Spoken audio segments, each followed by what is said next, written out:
At this hour, I see the black BMW, the gunman's vehicle. Right there, the black vehicle. So, gentlemen, we are going to have to go to a commercial break. Our first David and Hal, thank you so much. I'll give you the final word, though. How are you first? We on live. Oh shit, we are on live. What is up? What is up? What is up? What is up, everybody?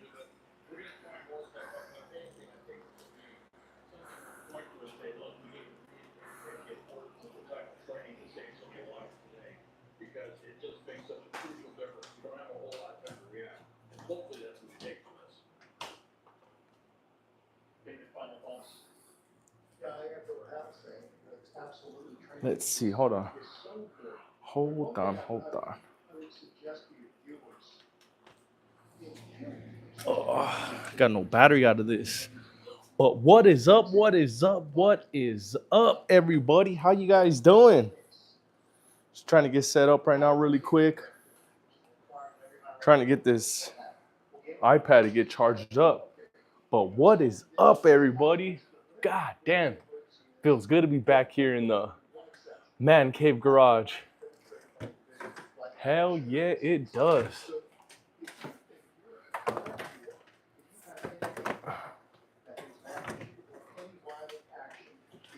There we go. What up, On Point? How you doing? Gomez 420. Yes, sir. These are 100% gel blasters. Pretty cool, huh? They look real, don't they? Almost got you, though. These gel blasters almost fooled you, though. Gomez 420. What is up, though? Appreciate you stopping by the live stream. So what is up, everybody? God damn, man. We are back. Finally. We are back from Colorado.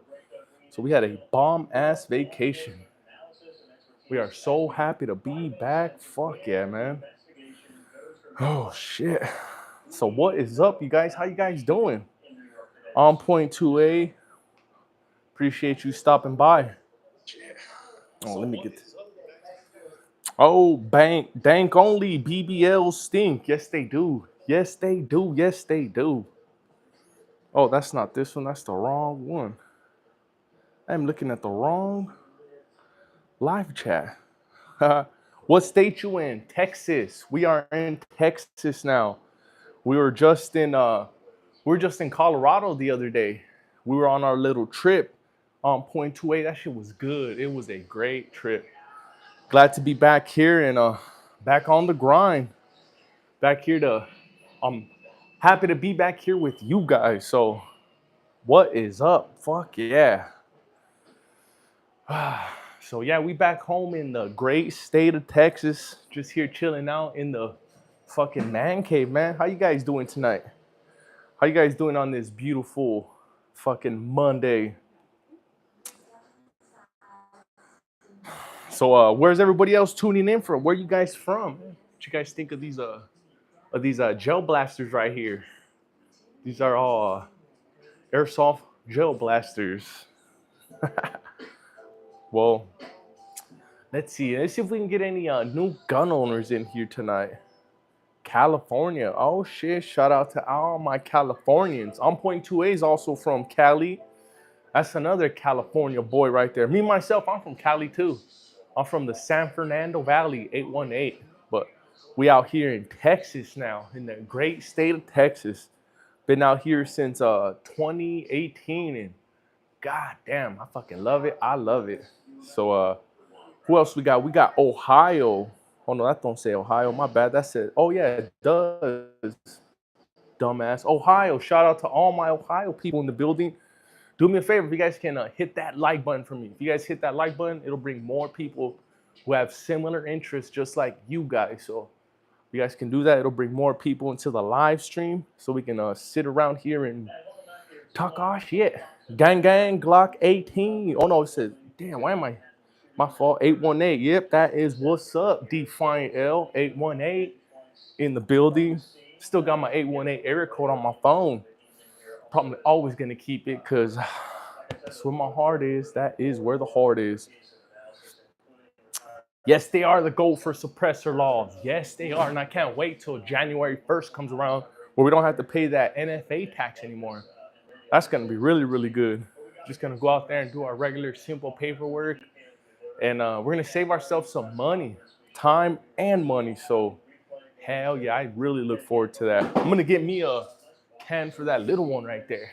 So that little one is going to get herself a little can because she is so damn loud, let me tell you. Very, very loud. JR says I'll buy anything but a 320.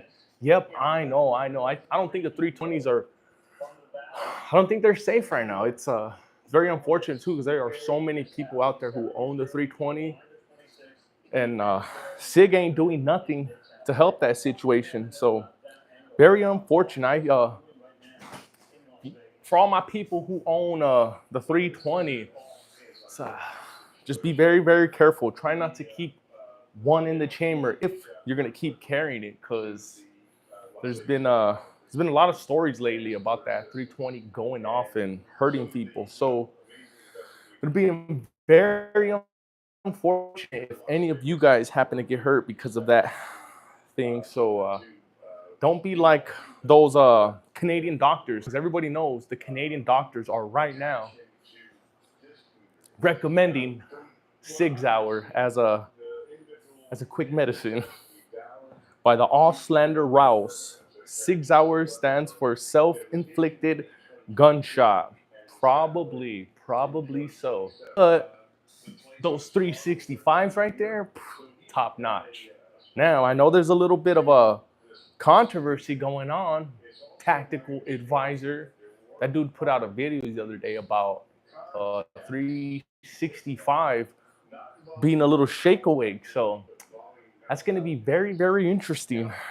I know mines are good. I did a little bit of tests. I dropped them on the floor, banged them in the, banged them with a dumbbell, a hammer, various different items just to make that 365 go off, and it has not gone off. So I am very, very happy. So I'm crossing my fingers with the 365 because I got 2 of them and I like to carry them. So I am hoping and praying that nothing goes wrong with those 365s. Even though I got about 5K in total rounds on each of them. So I probably got like 2,500 per round on each unit. So far, so good. Let's cross our fingers because, like I was saying, I like to carry this everywhere. Mud Racer, what is up, Mud Racer? How you doing, sir? Appreciate you stopping by. Oh, we got all the boys stopping by. Ultra Fire, what is up, my guy? How you doing? Appreciate you stopping by the live stream. Do me a favor, everybody. Can you guys at least hit that like button for me? If you guys hit that like button, it'll just bring more cool-ass people just like yourself, just like Auslander, just like that FKN Goon. So do me a favor, guys. Just 1 second. Hit that like button. If you are watching from a mobile device, double tap that screen. If you are watching from an iPad, it's going to be right at the bottom. It's going to be the little thumb that's like this. Just double tap that, and you can stick around if you want, or if not, you can just keep on going to your regular scheduled activities. Christian, I don't believe the 365 has issues on a massive scale. Me too, sir. I also believe the same thing. Like if you heard me ranting a couple minutes ago, I was saying that I've done my own little tests on the 365. I dropped them from my shoulder length. Now I'm a big tall dude. I'm about 6'5", 6'6". So I dropped it from my shoulder length. So my shoulder length is about, let's say 5'11", 6 feet-ish. No, let's say about 5'10", 5'11", just to be fair. So I dropped it from about that high, dropped it a few times, didn't go off, hit it with the fucking, with these little barbells, didn't go off, hit it in the back with a mallet, didn't go off. So I think I can cross my fingers on that 365 so far because I am pretty happy with it. Shaldeek Malave, new gun owner here. Do I have to lube my gun before shooting it for the first time? If not, how long should I wait before giving it the first clean? Good question. I usually clean mine after every about third range trip. And Mr. Malave, it depends on what kind of firearm you have. If you can let us know what type of firearm you have, that'll make things a little easier. Because what I know from my little experience, Glock takes very little maintenance. And I know a bunch of you guys know that already. Glock takes very, very little maintenance. So if you're buying a Glock brand new, you can run yourself, you know, shit, 5K plus rounds without having to clean it. So, oh, there you go. You got a Glock 19. What I usually do, I got a Glock 19 right there with that silver slide. I usually clean mine after about 3 range trips. And each range trip that I do, it's about anywhere from 500 to 700 rounds. So I think, then again, I'm not an expert. So just you know, a little bit of a asterisk at the bottom. I am not an expert, but what I like to do is I like to clean mine after about every third range trip. So hopefully that helps you. Unless it's corrosive, I don't clean them all the time. Yeah. Like I was saying, with these Glocks here, they take very little maintenance, which is really good about them. Everybody knows it with Glocks. They just keep running and running and running. You can run all kinds of ammo, and you don't have to worry about getting any failure to eject, failure to feed. So these Glocks here are very reliable. I like to say, me personally, what I like to say is Glocks are our generation's 1911. Yeah, I know a little people like to, I know people can disagree with that statement, but that's just my own personal statement. That's how I feel. You know, these things are very, very popular. They're very durable. And, you know, these things just speak for themselves. Yes, they do. Pat Safely Strapped. What is up, Pat? How you doing? You need to give me some water really quick. How you guys doing? Do me a favor, guys. Do me a favor. Double tap that screen. Hit that like button for me. Let's run these likes up. Let's get some more cool ass people up in tonight's live stream. We're gonna have us a good one, like we usually do. We always have these badass, dope ass live streams. So thanks to you guys, we have these badass live streams. So double tap that like button for me, please, please. When I got into staccatos, I started learning that the buildup carbon can be stronger than some of the steels used and adds an unnecessary lapping agent and wears everything excessively. The FK Goon, yes. That is why it's pretty important to clean despite what other people may say. Other people will tell you, you know, clean it out after, you know, 5,000 rounds, 1,000 rounds. Me, I like to clean mine after about every third range trip. And I'm usually running Glocks. So hopefully that kind of helps a little bit. Anyone know where I can get an 8-inch 308 upper? It's just for fun. Relax, guys. GMC Osama. You can find a 308 upper almost everywhere online. They are pretty easy to find. Primary Arms, Palmetto State Armory. There are various different suppliers out there, so you can definitely find one, sir. I started with a Glock. Now I'm a 1911 owner. Yeah, that is what's up. 1911, you can never go wrong with a 1911. Remember, 2 world wars, baby. 2 world wars. Shout out to Buc-ee's. We got the Buc-ee's Cup tonight.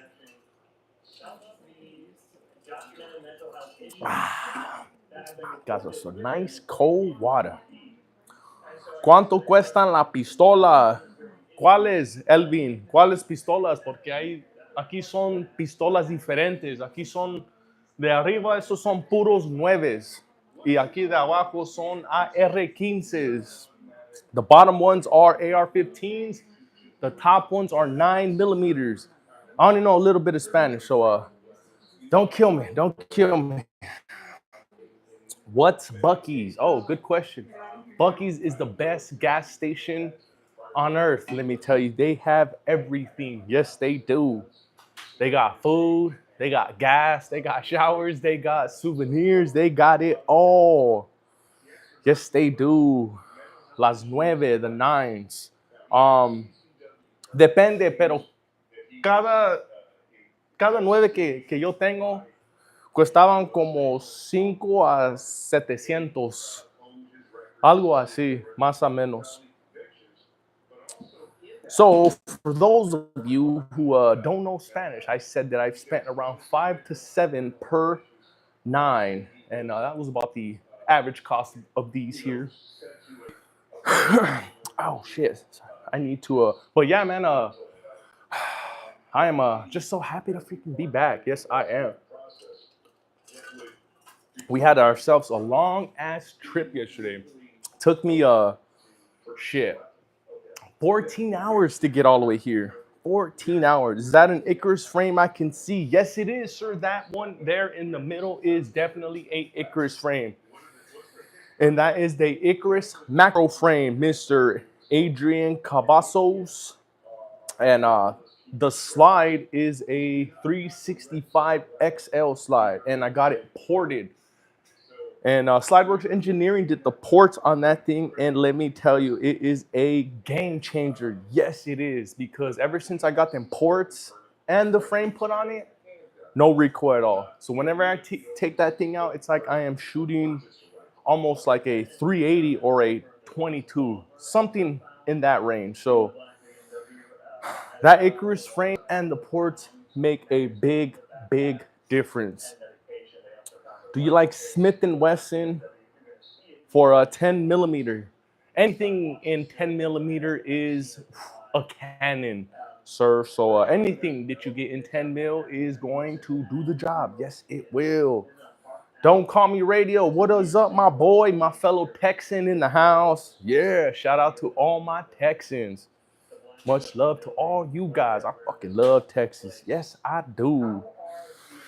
And I'm glad to be back in the great state of Texas. So, oh man, it was a good vacation. Yes, it was. Yes, it was. ¿Cuál es la mejor 1911? Yo no sé porque yo no traigo 1911s. Yo tengo puros Glocks y Smith & Wessons. So, yeah, I can't answer your question. I do not know much about 1911s. I'm a small dude. I carry a Glock 40 Gen 4 with a 21% ported slide-in helps recoil and weight.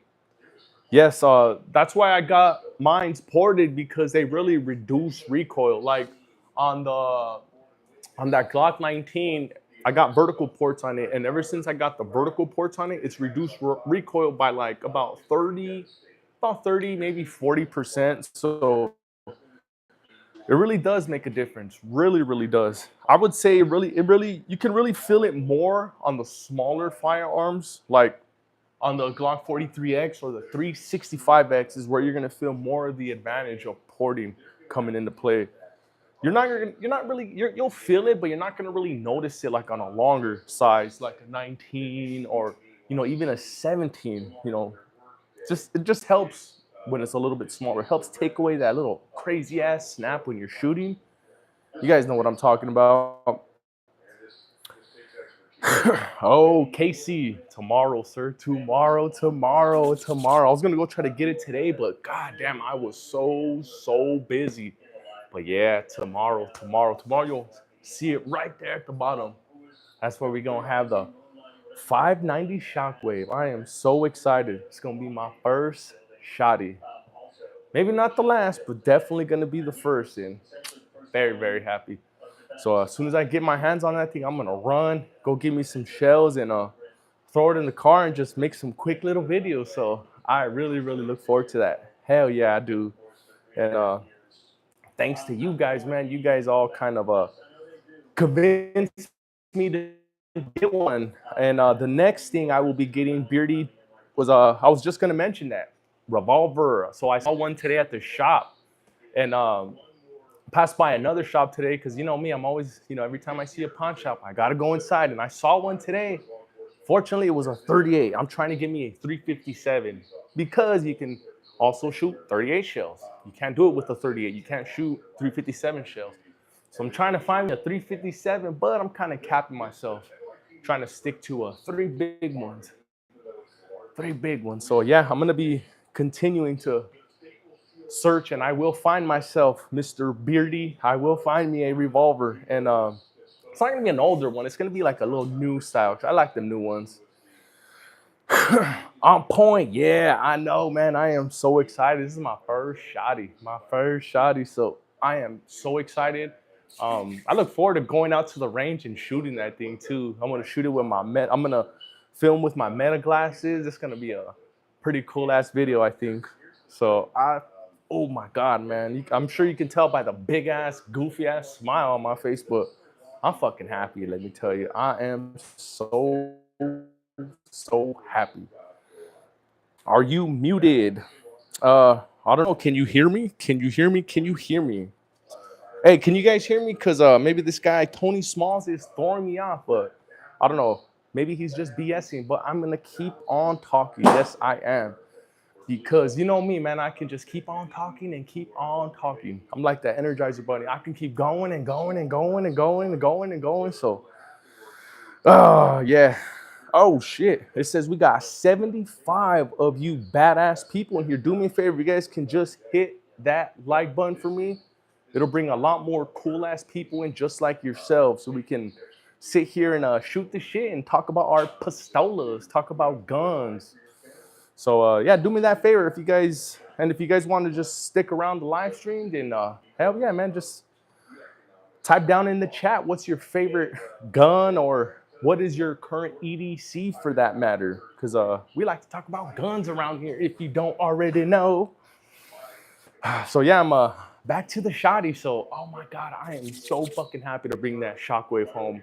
I think I made the good decision because I was looking for shotties, and you know, I've always loved the fucking sawed-off shotguns. Yeah, they're illegal as shit. I never had one, but I've seen them in movies and shit like that, and I've always thought they were badass. So, you know, I was looking for a Shockwave, and I was going to different shops, right? I went to this last pawn shop that, you know, I went to go check this site out in Liberty Hill. Shout out to all the Liberty Hill shops out there. You guys are the best, let me tell you. You guys treat people well out there. So, like I was saying, I was passing through a shop in Liberty Hill, and something told me, just go in there. And I go in there and look, right? I'm all looking, and I'm like, whatever. So I'm turning around and starting to walk away, and I happen to look to my right, this side of my right, and I'm like, wait, is that a Shockwave right there? And the lady's like, yep, that's a Shockwave. I'm like, no fucking way. I seen what the price was. I'm like, you know what? This shit was meant to be. This was definitely meant to be. So I had to get it, and had to do that do a little bit of layaway trick on it. So I will be having that shit tomorrow, and I am getting excited. Yes, I am. Yes, I am. Yes, I am. My brother lives out there. That's Pops. Oh, shit, that is what's up. Your brother must live in a big-ass house because Liberty Hill got some mansions out there. Yes, they do, especially in the new communities like Clearwater, Northgate, Lariat. I service those departments. We put a few, those communities. We put some flooring and tile in there. So, oh, yeah, that's some big old houses, let me tell you. And people got money. So shout out to all you guys, man, because if it wasn't for you guys, I wouldn't be a new owner of a Shockwave. So thank you guys. Thank you guys. ACR, what is up, sir? How you doing? Appreciate you stopping by the live stream. We got us another one here. Yes, we do. Yes, we do. Brother, my budget is sitting at a sold 800 to 850. Oh man, you talking about houses here, right? Because 800 to 850 is you rich, my boy. Especially for a house here in Texas. Wow, that is what's up. Oh man, got the numbers jumped up to 109. Hell to the yeah. Do me a favor, guys. Hit that like button for me. Hit that like button. That way it'll jump to 209 people. Let's pray. Let's hope and pray. Cross our fingers. Below average Utah dad. What is up, my boy? Appreciate you stopping by the live stream. Yeah, we got us another one here. Yes, we do, man. It's good to be back here in the great state of Texas. So I was out in Evergreen, Colorado for the last week, and man, it was good to get away and get a little bit of relaxation and just to kind of tune off and you know disconnect, I would say. So it was badass, let me tell you. Yes, it was.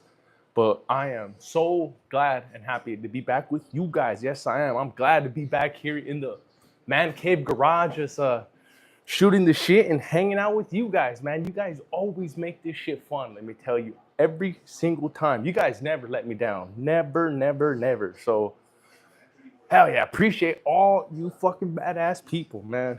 Yes, I do. Pat, what is up, my boy Pat? I got Demo Ranch to do a video with Ballistics, and he loved it. Yeah, that is what's up. Hell yeah. Shit.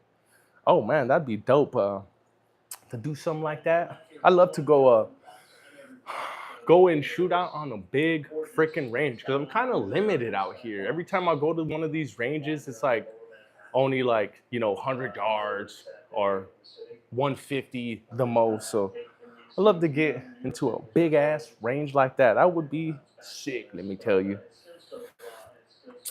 Yes, vacation is always nice, but coming home is great. Yes, it was a bittersweet. Like it was bitter because we had to leave our vacation, but it was sweet that we came home because oh man, it felt so good to come home, man. It was pretty crazy. We were only gone a week and we came back to Texas and a fucking QT was already built. I'm like, what the hell? I mean, it was already like semi-built when I left, but now they have all the signage up and shit. I'm like, god damn, I was only gone a week. It feels like I was gone a fucking whole month or longer. So it was cool. It was very, very cool. I freaking love it. I look forward to taking another break at the end of the year, hopefully. Hopefully. So, man, it was good, let me tell you. So, enough of my vacation, man. I'm so happy to be here hanging out with you guys, man. And like I was saying earlier, I got something coming tomorrow. Got that 590 Shockwave finally. So oh, I'm excited, and I'm gonna go out and get some good ass range footage this weekend. It's gonna be amazing, let me tell you. Yes, it is. Is there a CZ Evil on your second shelf? No, Mr. Paul Boring. I don't have any CZs at the moment. No. They're very nice, but I just do not have one. But I do. I mean, not do. I would like to get me a CZ P10C ported. I don't know if you knew about that one, but that's a new one that just came out. And oh my God, I got a thing for ported guns.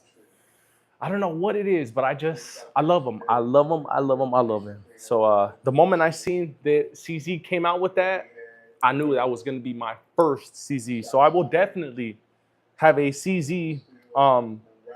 Yeah, just like Smith is saying, can't afford one. Nope. I got other priorities going on. So me paying over $1,000 for a CZ is just not in the cards right now. So in the future, as we get more mature, then it's some that we will definitely go and get with no problem. But right now, starting out, this is my little collection, and I am proud of it. Let me tell you, I am very proud because it just keeps growing and growing and growing and growing, and I love it. Yes, I do, and I appreciate you guys for also showing love and admiring what I have right here. So thank you guys.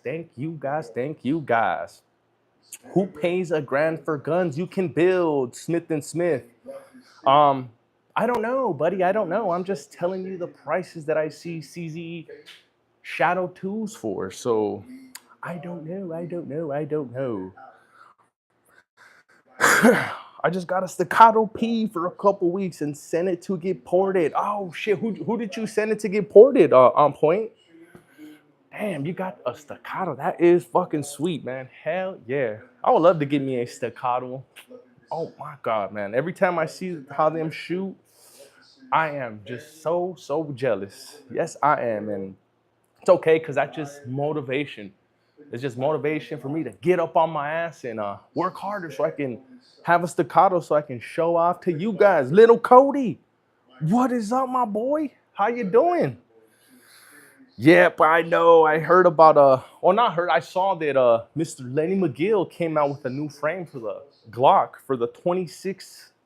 So it's a 26X, and it would be nice if that was something that Glock made, but it's a Glock store exclusive only. So, but it's still very, very cool. Let me tell you, very, very cool. I really think it's a great option opposed to the, the 43X, but you'll have to buy another grip module for it. With the 43X right here, if you want to turn it into something with more capacity, all you got to do is hit a PSA or Shield Arms, which both are great magazines, let me tell you. The Shield Arms magazine, that's 15. PSA magazine holds 15. So, yeah, 43X is still a great option. And not to mention, these things are priced at from, you can find them on the aftermarket for about $350, all the way up to about $450. So these 43Xs aren't too expensive. No, they are not. And they are a great EDC. They are nice, light, super compact. And it has that Glock name on it. Yes, it does. So you cannot sleep on that. But 26X is a great option, let me tell you. I really wish Glock could have came out with something like that years ago, but man, you know how Glock is. They're not really much into innovation. No, that's not them. That's not what they're known for. They spray painted a Glock 45. They spray painted it black, added front serrations, and they called that their new release. But you know us, we still went and bought it. Do I got mine up? Nope, I don't. I think it's in the safe tonight. But yeah, I still went and got it because I am a Glock fanboy. Yes, I am. Yes, I am. Studio 33. What is up, buddy? The bottom AR setup. This one here is a 16-inch AR, and this lower is a polymer 80. So I milled out that P80. It was a hunk of plastic, and now it's super light and shoots pretty well for being a polymer 80. Yes, it does. Remington, what is up, Remington? Doing? Appreciate you stopping by the JR, Glock 20 spits flames. Oh yeah, my Glock 45 also spits flames thanks to Lenny McGill. So I sent out my Glock 45 to get those C cuts, and now it shoots out like a V-notch flame, which looks really cool, especially when you see it on video. That thing looks very badass. So yeah, mine also spits flames too, and I love it. I really love it. Like I was mentioning a little bit earlier, that ever since I got the ports done to my Glock 45, it's really made it a soft shooting gun. It almost feels like I'm shooting a 380 or like a 22, like that soft. So Lenny McGill Glock store, go hit them up. They will take care of you. Yes, they will. And it's not that expensive either. It's only about $1.5 billion, 150. So we got, that's the good one, the red one. Yeah, that's the good one. So yeah, go see what they can do for you. They can they'll hook you up, and you will definitely be happy. It's definitely gonna make it for a better shooting experience. Yes, it will. I love my 26, and I've been personally building a 26X comp. Oh damn, that is what's up, Pat. And they have the frame coming out, but I'm using the 19 frame for a flush fit comp with the 26 slide. Oh, that's a good little setup right there. Good setup, Pat. Building my 45 with the same C porting. Now, is the optic acro or SRO? Joseph, shit, I don't know. You know what? I deleted somebody's message. Shit. I apologize for that. I think I deleted one of your message, Pat. I apologize for that. I really, really apologize for that. Sorry, Pat. Didn't mean that. Yeah, I don't know. I was trying to highlight another message right there, and I ended up deleting your message, Pat. I apologize for that, sir. I really, really am. Building out. Oh, so to answer your question, Joseph, I have the SCS green dot on my Glock 45, and that is a direct mount. I didn't have to put any plates. I didn't have to change out the sights. With that SCS green dot, it co-witnesses with the sights very, very well. So it's a good little optic. It really, really is. That green really picks up on my eyes very well. I don't know what it is with me and green, but for some reason my eyes just pick up that green dot so much well. So I love it. I really, really do. Let me see. Damn, I put somebody in timeout like an idiot. Oh my god, man. I need to get my hands away from this from this iPad. Let me What up, E1990? How you doing, sir? Appreciate you stopping by the live stream. Yeah, we back home in Texas. Yes, it feels so good. It feels good, man. It feels good to be here and hanging out with you guys. Yes, it does. Have you considered getting a suppressor? The Otter Creek is only around 500, and it is a quieter 5.56 suppressor. My buddy got one approved in 2 days.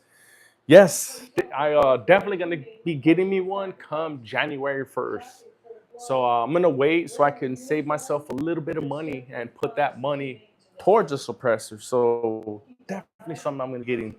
Definitely something in the works. So I'm gonna I can go now and do it, but I'm gonna try to save myself a little bit of money because you know me, I'm a little cheapo at times. So if I have an opportunity to save myself, 100, 200, 300 bucks just by waiting a little bit of time, I'm going to do it because I'm a patient MF. I am very, very patient. I can wait shit out.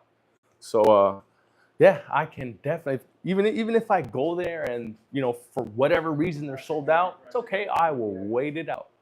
Just like I waited out this Canic right here. I waited out that Mete MC9 Prime. I was going every week to Academy. Now them dudes know me over there by name. They see me over there like, hey, Jonathan, how you doing? I'm like, oh, hey, how's it going? So that's me. Yes, it is. If I can save me some money and wait till January 1st, that's what I'm going to do. I think it was Pat. Click on his name. I think you had him. I think you hit him. Yes, I know. You know what? I apologize for that. I don't know how the hell I did that, man. Okay, there you go. Unhit. There it goes. I unhit him now. Sorry about that, Pat. I'm an idiot, man. I'm still trying to figure this whole YouTube stuff out. So bear with me, man. I really, really apologize for that. Hello again. What is up, Pat? I apologize, man. I don't know how the hell I muted you. I don't know, but yeah, I apologize, my boy. Oh my god, that was pretty funny. Red dot magnifier or LVPOs? Oh no, what I got here is just a regular cheapo. It's like one of them cheap 4x scopes from TrueGlow. I got it off of Amazon for like 50 bucks or something. Something that I put on after I built it because when you go to the range, you cannot test or you cannot shoot anything without a iron sight or some kind of optic on it. So I just chose this one right after I built it, and I haven't upgraded it yet because I've been kind of focusing on my handgun marksmanship. I've been going more to the range and practicing with handguns. So I just haven't really upgraded any of the sights or anything on them. Haven't really done anything to my ARs lately. I've just been doing little things to my, just to the handguns because I carry my handguns more. I use them more. So I just want to get a little bit more proficient with my handguns before I go to the next step. Conceal carry suggestions, top one. Man, Glock 43X, Glock 19, SIG P365 line, Hellcat Pro, comp. Man, there are various models out there. Springfield Echelon, CZP10. There, shit, even a Glock 20 for bears.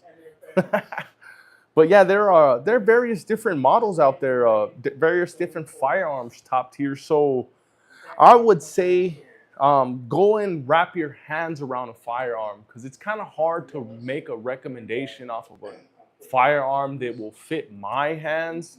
Something, because I got big hands. Like I got hands where I can grip a basketball off the floor. I used to play basketball. I'm 6'5", 6'6". So, what may work for my hands may not work for your hands.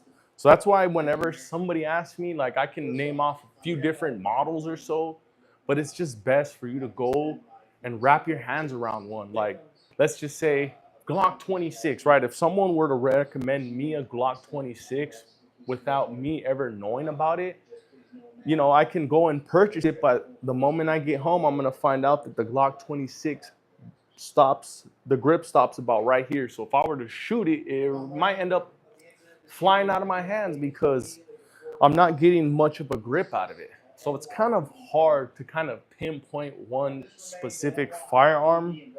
If you can go out to the range and maybe even rent a few different firearms, I'd suggest that.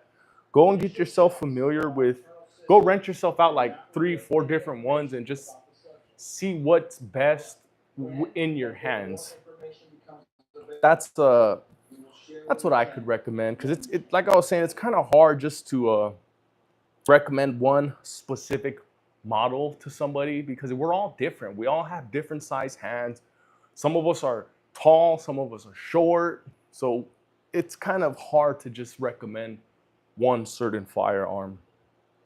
Best thing to do is go to the range, rent a bunch of guns, and see what you like best. Yes, sir. Yes, yes, yes. And yeah, just like I was saying, that's what I like to do. Even before I made any of these decisions here, except for the Canic. For that Canic, I kind of took your guys' advice, and I don't regret that at all because that thing is perfect. Yes, it is. Every comes to consideration. Yes, different calibers and sizes.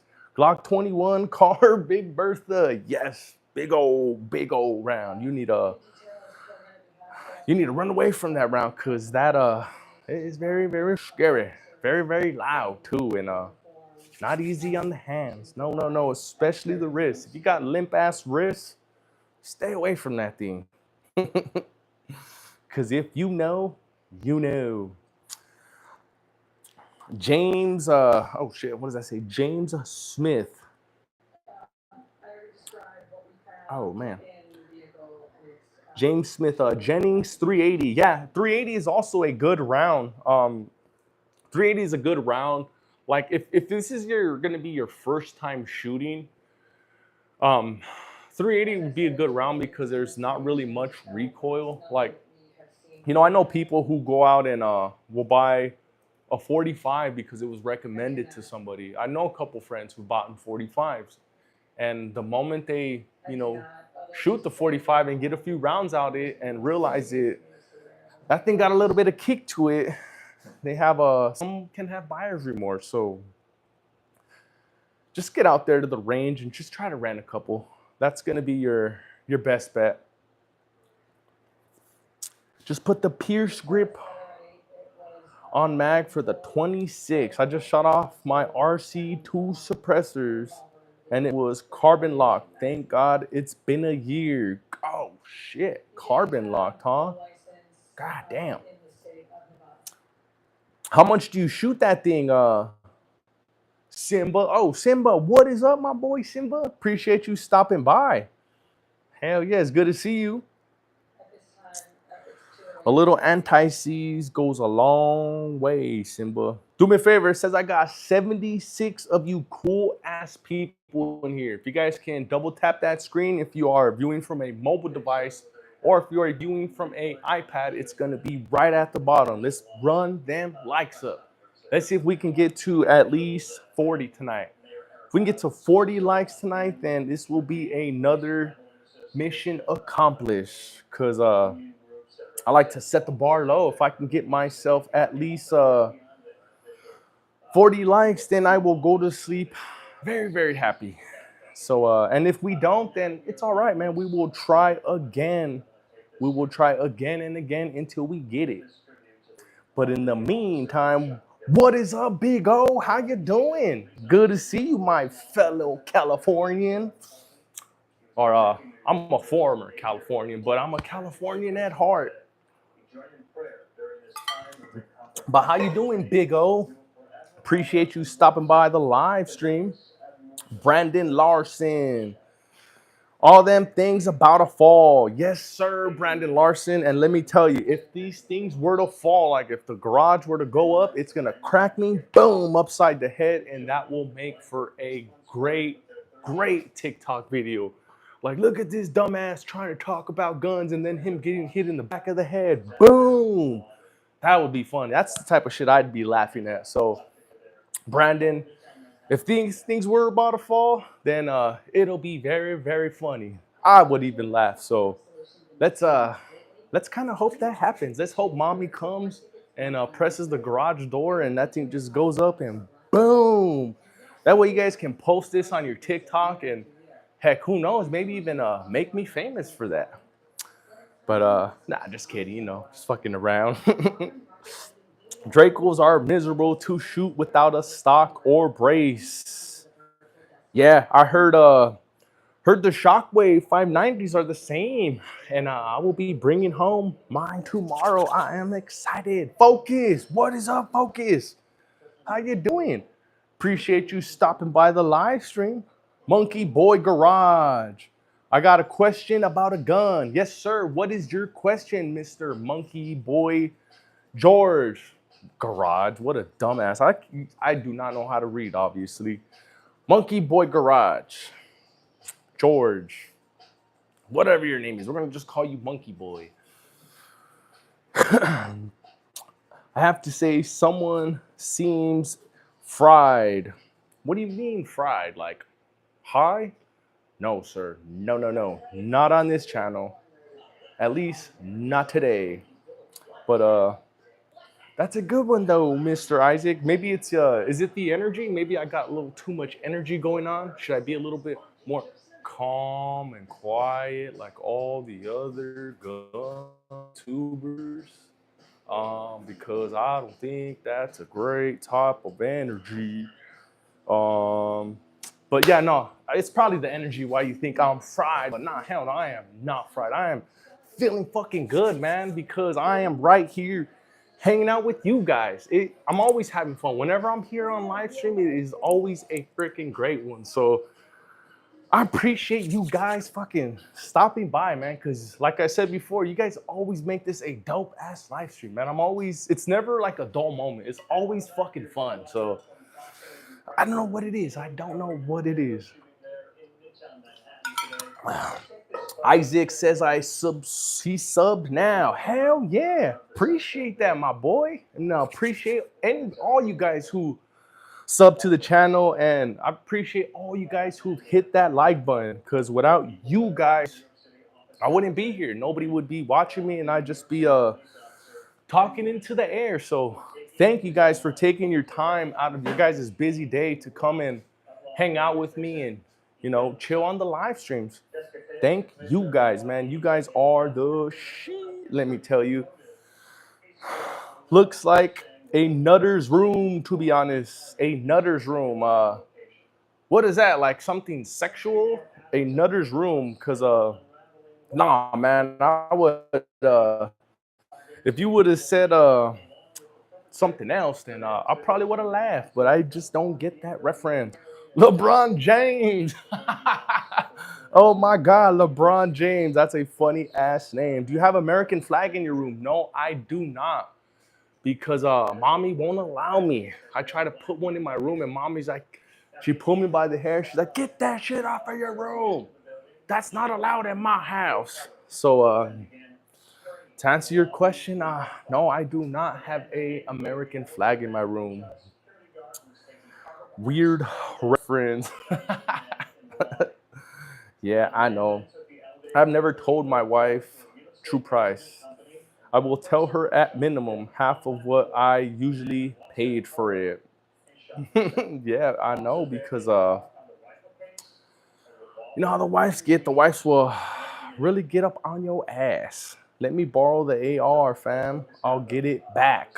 Right. No, sir, we do not loan, sell firearms over here. This is strictly for show, strictly for entertainment. In fact, these aren't even real. These are, what the other guy called, gel blasters. These are gel blasters. Somebody came in earlier and said, look at the gel blasters. So we'll call them gel blasters. I think YouTube will appreciate that a little bit too.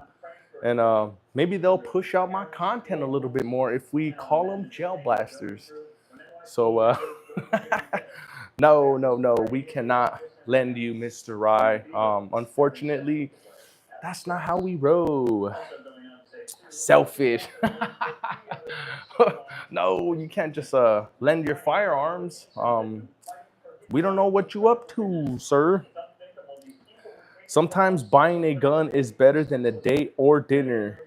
Isaac, that is 100% correct. I'm gonna pin that shit too because I think that is 100% truth. I'd rather go buy myself a nice toy than go out on a freaking date because you're gonna spend almost the same nowadays. Nowadays, these girls want you to spend fucking $500 to $1,000 on a date.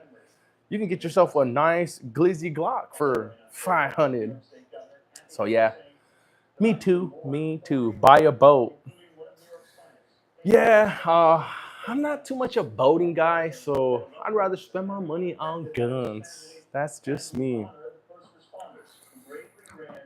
The cost of those things, you should just buy a real gun. Yes, JC, I would, but I like gel blasters better. I think gel blasters are so much cooler, let me tell you. Yes, they are. You know what? I need to lower this TV over here. These guys are talking about there was a shooting happened in New York today. Let's see, are we still here? Or did YouTube let's see, YouTube didn't kick me out yet. Let's see. Yeah, and lower this because this is pretty upsetting. I didn't know there was a shooting in New York. It says a New York officer killed in Midtown Manhattan shooting. Oh damn. That sucks, man. Officer life. Oh shit. All right, let me lower that because I don't wanna change the vibe. YN, isn't that a bit unsafe to have them guns on your garage door? Um, no, they is not because these things are 100% gel blasters. So let's just say if one of these gel blasters were to fall, then it's just plastic. So nothing bad will happen, Mr. YM, but appreciate you stopping by the live stream. Do me a favor before you scroll on to the next one, hit that like button for me.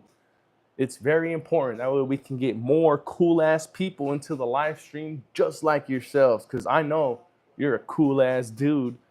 Or it's green screen. No, these are gel blasters right here. These aren't even real.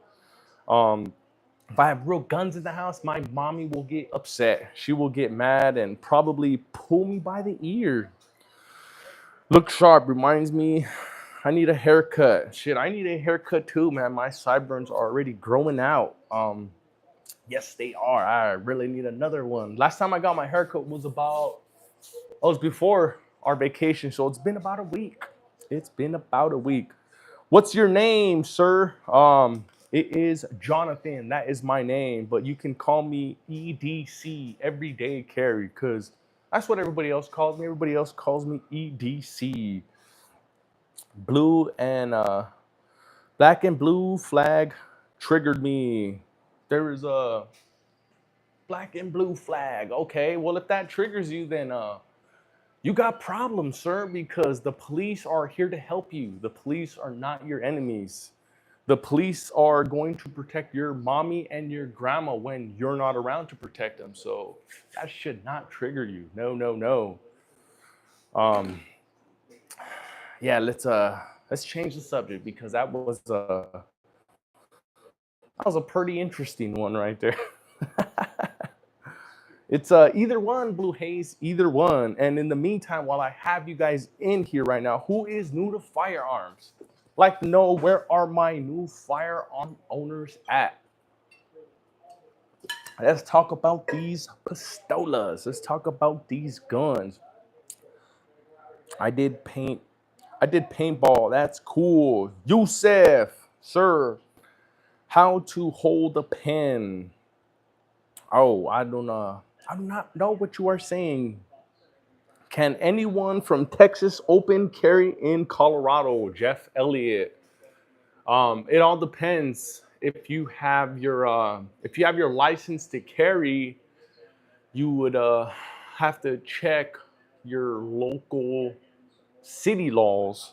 So to answer your question, I am not 100% sure, but it is always important to have your license to carry. That way you can travel to any state without having to worry about anything. So to answer your question, I do not know, sir. I do not know. Joseph Reed, nice Arsenal. Appreciate you, sir. Oh, we already at 41 likes. Fuck yeah, man. Thank you guys. Thank you guys. Thank you guys. So I made myself a little goal, and my little goal was to surpass 40 likes. So I did it. I did it. Hell to the yeah. Thank you guys. Thank you guys. Thank you guys. And do we got any new gun owners here into the chat? Any new gun owners? If you are new to firearms, or if you are looking to purchase a new firearm and have certain models in mind, maybe we can help you with a little bit of information on those models, because there is quite a few of us gun loving sons of guns in here. So if you guys got any questions about any firearms, let's hear it down below in the chat.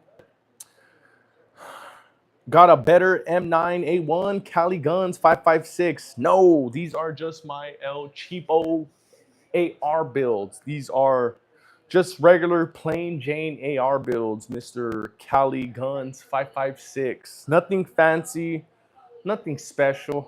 But these are just what I got. This is just a little start to my collection.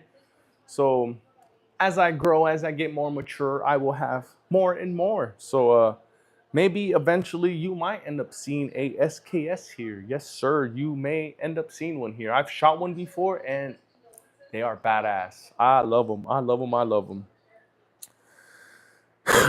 I'm having my wife's new Beretta ATX modified so it can be easier to pull on the slide. Oh, that is cool. Any HKS? No HKS. What I have at the moment is just Sig Sauer, Glock, and Canic. Those are my favorite three brands right now. I got a few different Glock models. Got the 43X, 17, 19, 45. And as for the Sig Sauers, I only have two. I got two of the 365s. I got me an X and I got me an XL. And I love them. Yes, I do. Have you ever shot a Glock? JC? Yes, sir. I shoot them, in fact, every month. Sometimes I'm out there twice, even 3 times a month, JC. Check out my videos. In fact, I just posted a video from the last week's rain trip. And that was me shooting my Glock. So check it out. In fact, I am shooting 2 different Glock models. I am shooting a 43X and now I am shooting a 19. So check it out, JC. Check it out. Check it out if you haven't already. How good are you with the Glock? I am I'm all right. If you were to watch my videos, you can see me shooting against other people, and I'm shooting from 10 to 15 yards, and you can see how all right my accuracy is from 10 to 15 yards. So go check it out, JC. It's in my page. It is the latest one is the one that's like about 21 minutes long. It's under the video section. So if you check in the video section, you'll see. I think I put uh, when a rookie goes to the range or something like that. Let me, in fact, let me pull up the title for you right now.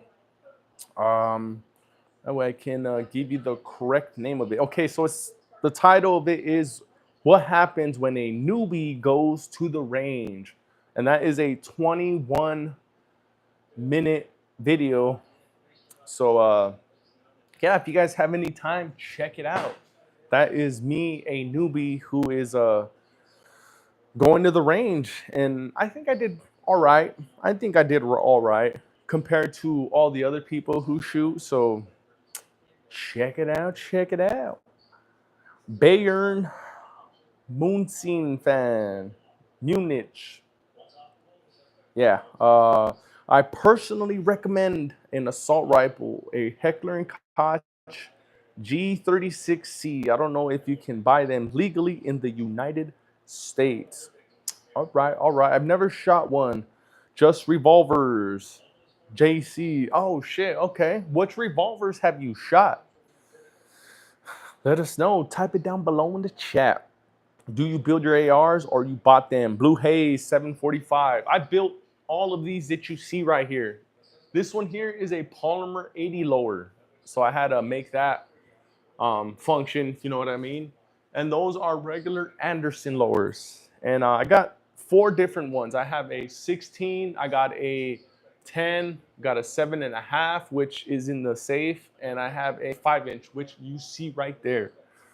So I got 4 different size ARs, and I love them all. These 10 and 5-inch ones are, you know, they're pretty practical. They're you know, they're not you know, it's not something that you would carry with you every day. It's something more to have fun at the range with. You know, if you're looking for something to be like your duty rifle or something, I would definitely not recommend anything under a 10-inch barrel. No, no, no. 7-inch 5.56 ARP is probably not the best duty rifle because when you're going that small, you're losing a lot of velocity once you cut down that barrel. So keep that in mind. What do you think of the SIG MCX regulator? The MCX regulator. I don't think I've ever heard of the regulator. Let me check that out though. I never heard of the regulator. Oh, okay. So this is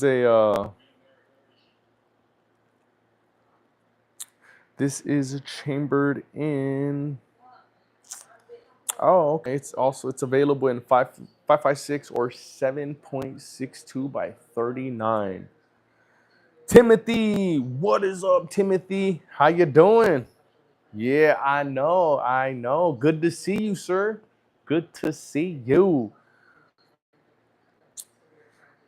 You bought your stuff from PSA, Blue Haze 745. Some of them I bought the bolt carrier groups, they are all from PSA. So all of my BCGs were from PSA.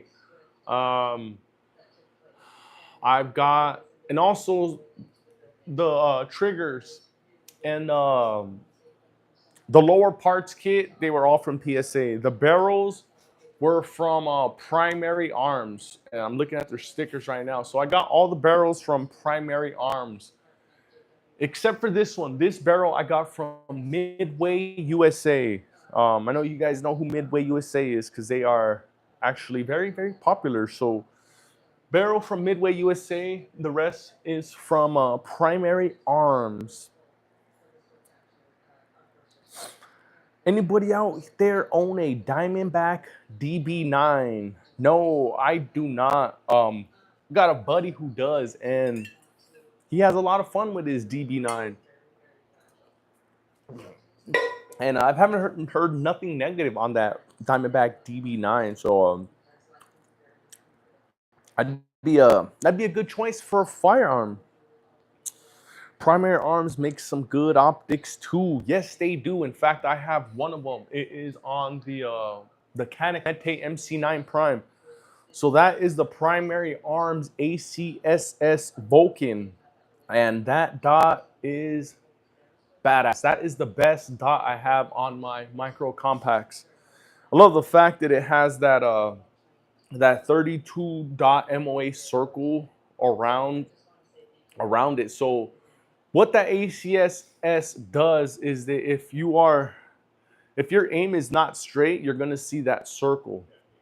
Once you have everything lined up perfectly, that circle disappears. So that dot really does help with finding your dot and target acquisition. So primary arms make some dope ass shit. Yes, they do. Thoughts on the 300 Blackout? Want to build a new rifle soon and want to get something other than 5.56 or 2.23. Just like Pat, Safely Strapped is saying, if you plan on suppressing it, do you? Yes or no? Because 300 Blackout would be all right. Just picked up a Blemish Spikes Tactical for 39. A Blemish for 39? Wow. Wow, wow, wow. You got yourself a good ass deal right there. Yes, you did.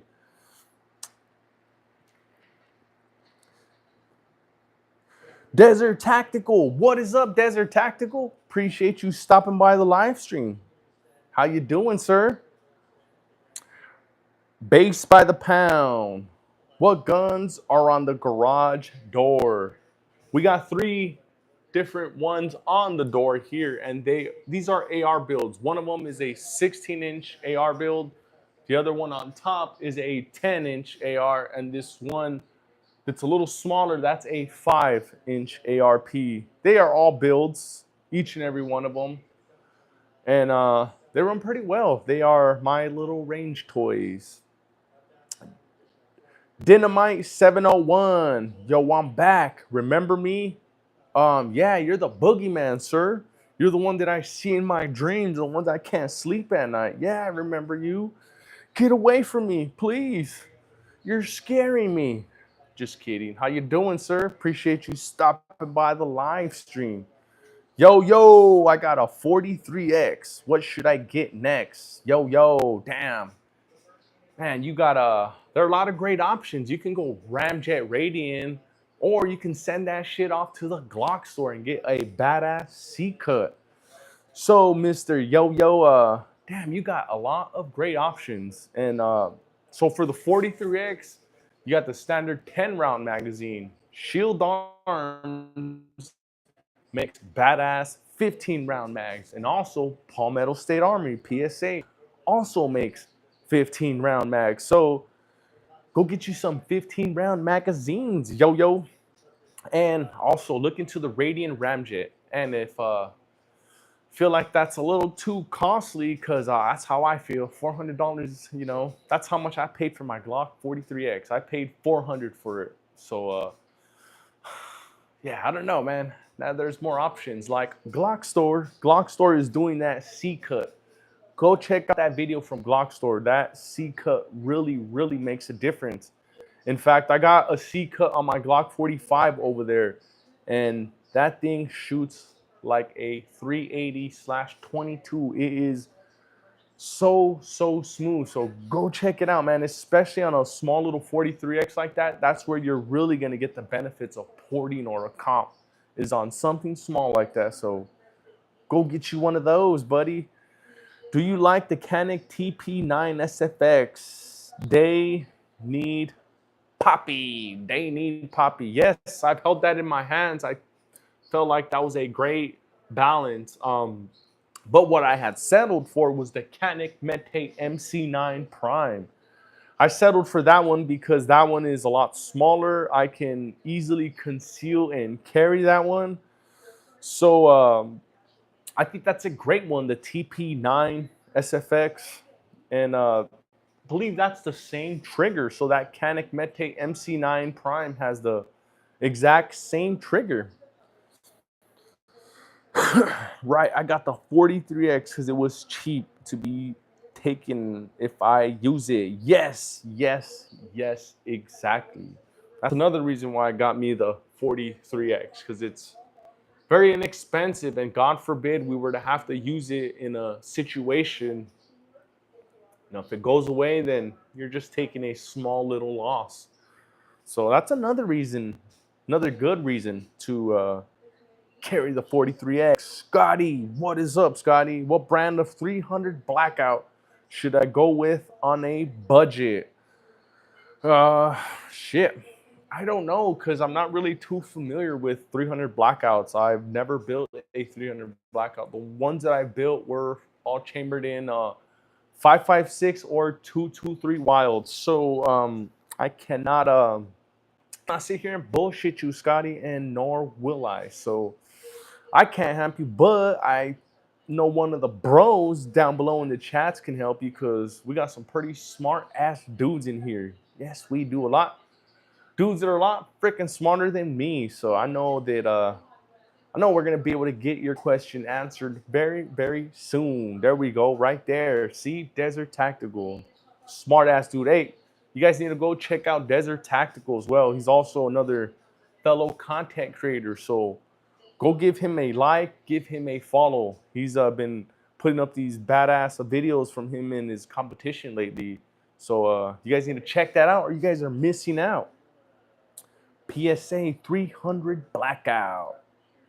Oh man, yes.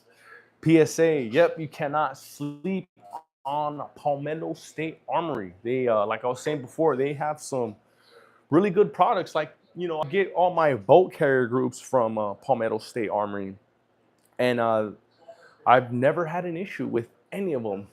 So go check them out. Palmetto State Armory. They will definitely hook you up. Yes, they will. 7 mil. 7 mil reach out and touch someone. What's up, my dude? Jibaro Tactical. What is up, buddy? How you doing? Appreciate you stopping by the live stream. Now, while I got you in, what is your EDC? What do you carry? Let's hear it down below in the chat. What is everybody's EDC for this week? I know it's probably going to be a little bit different. I know it was different for me. So last week I was carrying my Glock 19. So that was my baby. That's what I took on me on my vacation. So this week it's the Canik Mete MC9 Prime, which you see right there. And oh man, I love her. I love her. I love her. Kind of regret not taking her, but since I went on I put the 3 best EDCs up against each other, and the 19 outshined them all. So that is why I had to take that 19 with me, because she's just always outshining. I don't know. I try to make, I try to do whatever I could to take the Canik with me, but the Glock just outshined and just, she was Glock. She did what she usually does. So yeah, that's why I was carrying her all last week. I don't know if you guys noticed, I posted a few little videos with her. So yeah, this week it is the Canik Mete MC9 Prime. Paul Witt, what is up, Paul Witt? How you doing, sir? Appreciate you stopping by the live stream. Ruger SR40C and a Glock 22 Gen 5. Paul Witt. Damn, Paul Witt. Paul Witt is ready. Yes, he is. Alex Jones. Alex Jones from InfoWars. What is up, Alex Jones? You are a pretty cool guy, let me tell you. Alex Jones, that is a Pretty cool name. My everyday carry is a Smith & Wesson Equalizer. Light, easy to carry, very concealable. Outlaw. That's a great choice right there, Mr. Outlaw. Hell yeah. This week, mine is the Canik Mete MC9 Prime. That is mine. Alex Jones carries a Glock 20 Gen 4, and he could conceal it. I'm currently not packing since I'm deployed in Kentucky and my job doesn't let me carry on site. Oh man, that sucks. You cannot carry with you, huh? Oh man, oh man. Victor Jesus Saz. How you doing, Victor? Appreciate you stopping by the live stream. Do me a favor. Hit that like button for me. Please, please, please. Did you see that shooting in downtown Colorado Springs while you were there? No, I did not, but I seen it on I seen the video from the body cam. Is that what you were talking about? That dude who ran from the police officers and got lit up because he tried to pull out his piece? Wonder if it was that one. But no, my buddy was telling me about it. They live out there, and that was a crazy ass video, man. These guys, I don't know what the hell they're thinking. It's like, come on, man. You got something on you, comply. What the fuck are you gonna try to pull your shit out for? You're gonna just die like that. That's a big mistake. JC, you're in Colorado. No, not anymore. I was in Colorado all last week. I was in Colorado on vacation. And now this week, I am back home in the great state of Texas. Yes, I am. And I'm very, very happy. It was a bittersweet moment. I didn't want to leave Colorado, but I'm glad to be home. Yes, I am. It's good to take some time off and just kind of, relax and get away from all the BS. So I'm fucking happy to be here. Axel, what is up, my boy Axel? How you doing? We're back here in the great state. Made it home safe. It is it's good to be home. Yes, it is. So how you doing, Axel? My boy Axel, yeah. I carry a 47 with me all the time. Eduardo Gonzalez. Yeah, that is what's up, Eduardo. Glock 47 is a great choice. Shit, you got no recoil with that fucking Glock 47, huh? Hell yeah. Scott, what is up, Scott? How you doing? Appreciate you stopping by. The vacation was lovely, let me tell you. Lovely, lovely, lovely. Oh man, it was a bittersweet moment. I did not want to leave. No, I did not. But I was so happy to come home. Yes, it was, man. I did not want to leave that place. I did not. But it's good to be back. It's good to be back. It was good to get some time off and unplug for a bit. So it was much needed. I came back to the office and I wasn't irritated. I was nice and happy. So sometimes getting a little break from all the BS really does help out. Really helped me out because I was going a little bit of crazy, man. And so yeah, it's a vacation is very much needed. My father lived in Arlington, Texas. Yeah. Shout out to all my Texans. Got a few of my Texans in here. EDC, did you say you ordered a 26X? No, in fact, I was thinking about getting the 26X, but I just want to get the grip module. I don't want to get the whole shit. No. I'd rather just get the grip module and get my own slide and kind of build it.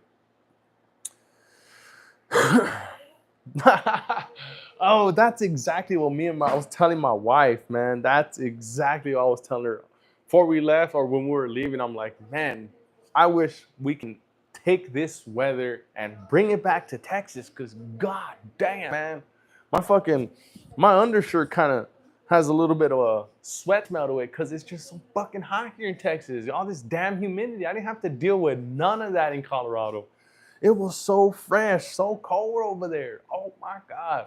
So we were hanging out, chilling with my buddy James in over there. What was it Saturday night? Yeah, so Saturday night we're chilling, hanging out in the porch and having a couple beers, and shit got down to like 57 degrees. I'm like, God damn, I didn't bring a sweater with me, but I was so fucking happy, man. Like, why can't Texas get like that? It gotta be so damn hot. Damn, I fucking love Texas, but I just wish that we had like a fucking like if we had a thermostat where we can just adjust the temperature a little bit. That would be badass if we could do that here in Texas, but it's all right. I'll take it for what it is. Was just gonna ask you about the 26X. I just want the frame. Yeah, I know, me too. I'd rather just get me the frame and just do my own little build on that. Hell yeah, that's what I'm definitely thinking about that.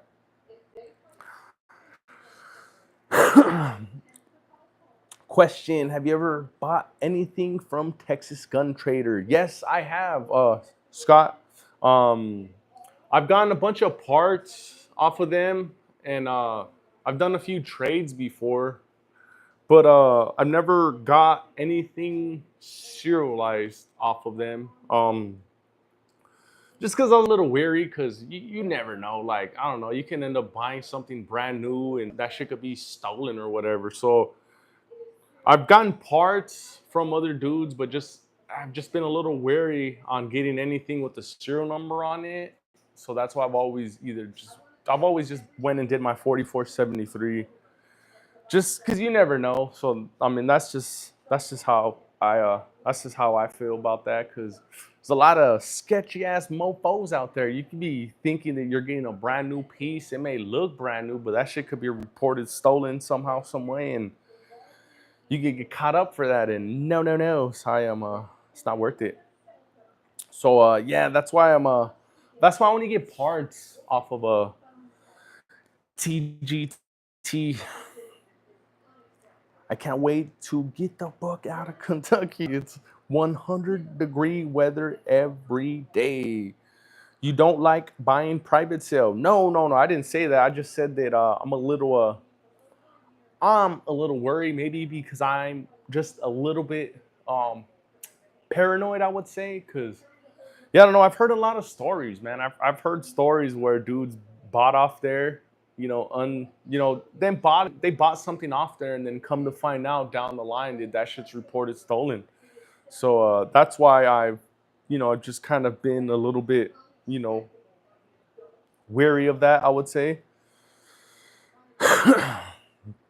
Scotty, I have bought sold a million times over. TGT has good people. We can connect. I can tell you more if you're skeptical or just answer your questions. Okay. All right. Yeah, because I've always been a little weary like that. Because just like I was saying, I've heard, heard a story about some shit like that before. So, shit, who knows, man? Maybe I might end up grabbing my balls and just going for it. Who knows? Who knows? I trade a lot of my sponsorship stuff on there. I get sent execs of stuff all the time. Oh, we get sent excess stuff all the time. Okay. Fuck yeah. Hell yeah. No, I get a lot of I get a lot of parts off there. I'll be trading some of my parts out there too. Yeah. Got the Jackal 9, looking to make it my truck buddy. Ronin 2A, that is cool. So speaking of a truck buddy, I'm gonna be going and picking up my truck buddy tomorrow. My 590 Shockwave. Yes. I am very, very happy. That's gonna be my new truck gun. I am excited, let me tell you. Yes, I am. So before I was carrying this 10-inch with me in my truck, and now I upgraded to a 590 Shockwave. So excited about that. Yes, I am. It's the same way. Just make sure to get a bill of sale with a notary. All right, Desert Tactical. Hell yeah.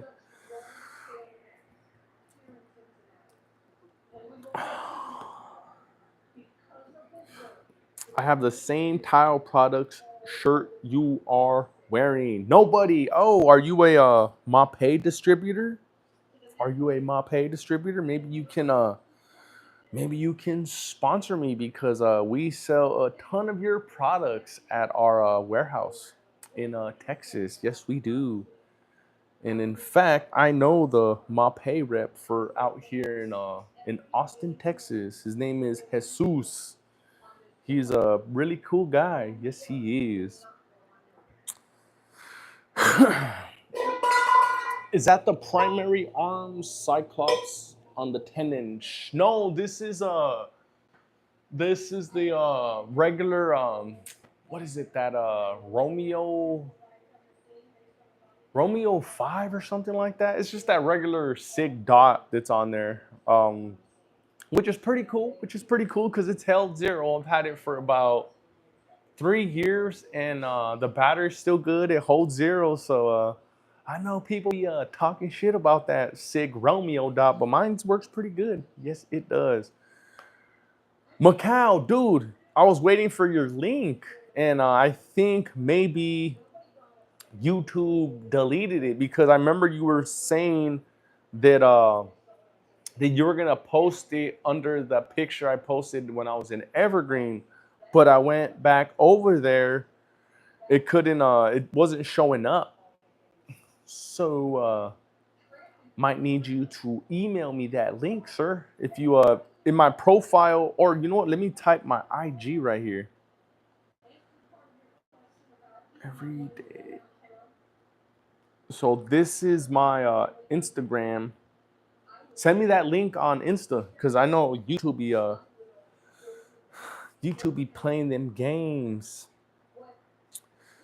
SIG makes a good optic. Yeah, I know. I think mines are good, just like that Romeo, this other Romeo Zero Elite. Like I know people have their people have talked a lot of shit about that, but like I was saying, the one I have, it stayed held zero. The only thing I hate is you have to take off that optic whenever the battery dies, and you have to re-zero it. That's the only part that I hate, but it works just as good as the Holosun or the CCW by Vortex. So, I think it could be a hit or miss with SIG products. Maybe some people may have a bad experience, and maybe the next man may not. So that's why I feel it's hit and miss.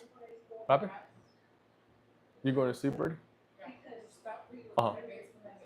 Okay. Thank you, honey. Texas Gun Trader, the only way I get a lot of guns because I'm under 21. The only way I can get my carry guns. Hell yeah. Can you tell us about the guns? Base by the pound. Which ones, or what is your question? We can answer any questions that you may have here, Mr. Base by the pound. If you want good quality pistol optics and not break the bank, try Gideon Optics. Yeah, I know.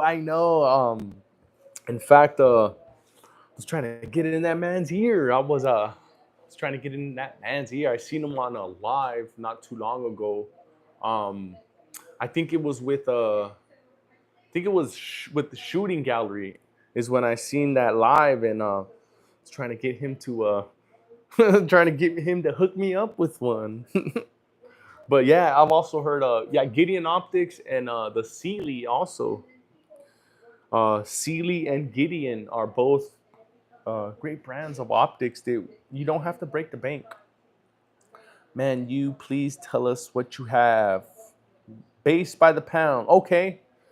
So up on top, I got a Canik Mete MC9 Prime, and that is a 17+1. Next to that, I have a Glock 19. And then next to that Glock 19, the one in the middle is a SIG P365XL with an Icarus metal frame on it.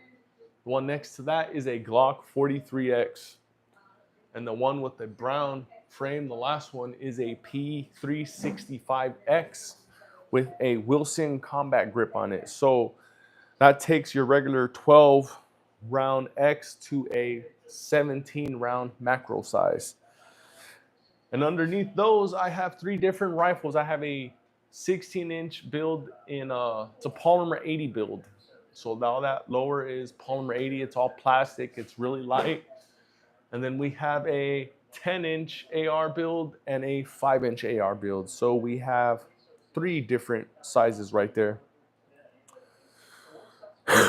So hopefully that answers your question, Mr. Base by the Pound. Scotty Disc Golf, and I use the Akron Optics for one of 2 mile challenges. Damn, forget spending 2 to 4 grand on a rifle scope. Damn, a 2 mile challenge. Wow, fucking Scotty, you are a badass. God damn.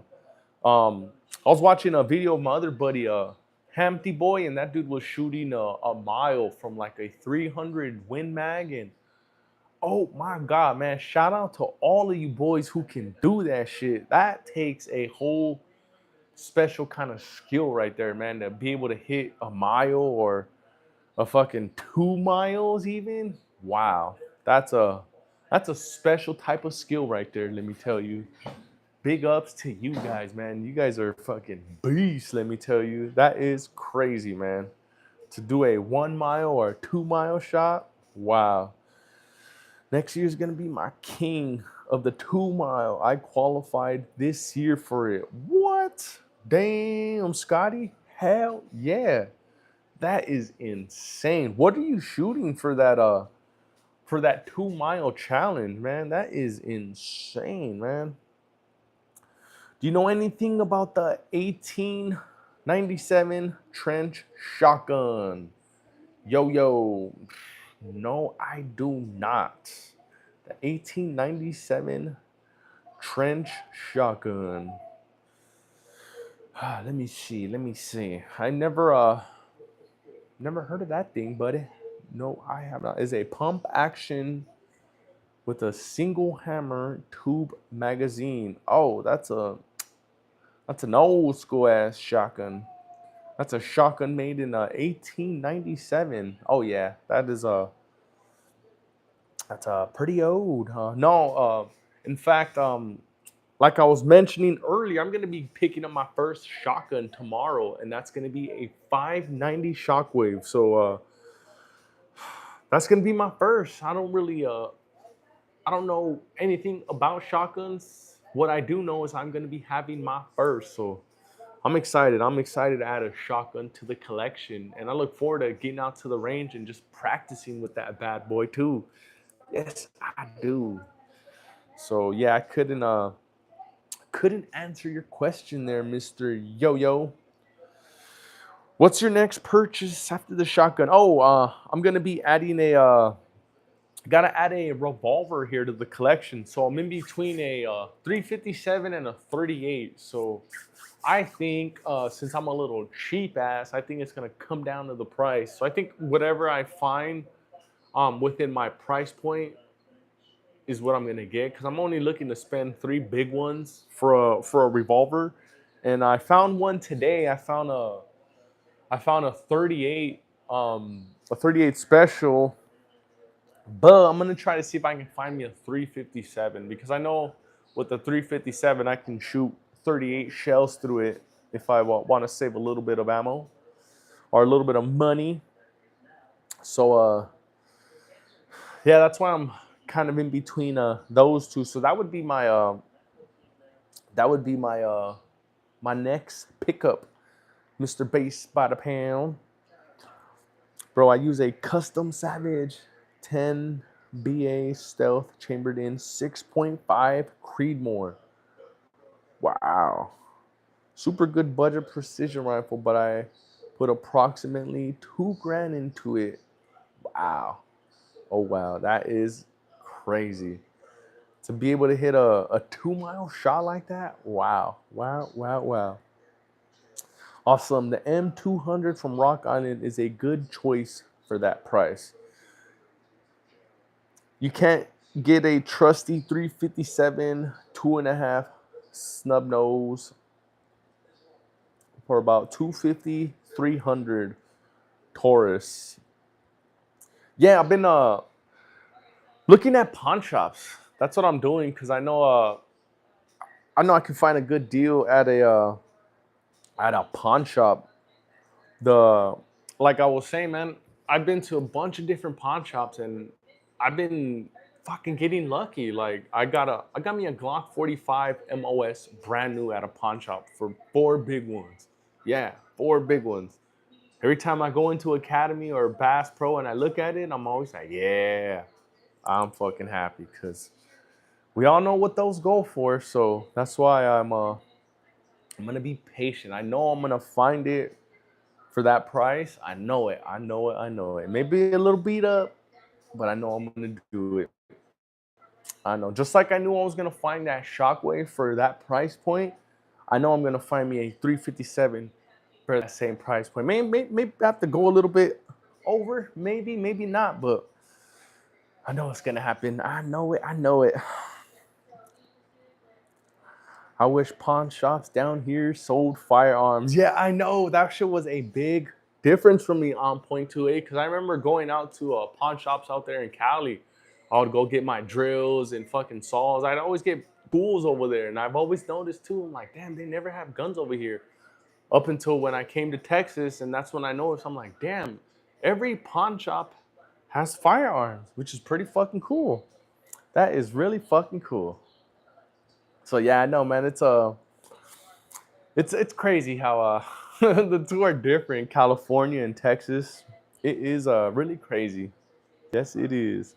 200 for the Rock Island M200 38 special on sale, but PSA carries them for 259 all the time. Ah, okay, okay. I'm gonna I'm gonna look into that for sure. Based by the pound, hell yeah. I'm gonna save that right here. In fact. If we want a pawn shop firearms, we have a couple good ones here in Gatesville in our gun store here as Consignment Firearms. They sell for cheap. Yeah, I know, Scott. I am already told my wife already how badass you were and how you hit me up on Instagram. So yeah, we're gonna be making a trip down there pretty soon. Yes, we are. Yes, we are. Hell yeah. Um, so yeah, I'm definitely gonna check that out, Scott. Hell yeah, yes, I will. Rifle Steve, right? Real and Rifle Adventures. How you doing, buddy? Appreciate you stopping by the live stream. What is your EDC for this week, Mister Real and Rifle Adventures? We are talking about guns here. Just something that we do here. We sit around and just bullshit and shoot the shit and talk about our guns. So, what is your EDC, Mr. Real and Rifle Adventures? Yeah, that was a steal. Yes, it was a steal. So the moment, in fact, I found that on Texas Gun Trader. So, the pawn shop posted it on Texas Gun Trader, and when I seen it, I'm like, I don't think these people know exactly what they have, because for four brand new 45 MOS. I'm like, man, I had to go see this shit in person. And right when I seen it, I looked, optics ready. Shit, Glock 45 with the 3 mags, 4 bills. Oh my God. Oh my God. Yeah, I had to take it. I had to. So yeah.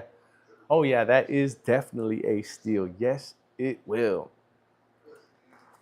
When you come down here, I will take you to the gun store. Yeah, fuck yeah. I fucking so look forward to that. Yes, I do.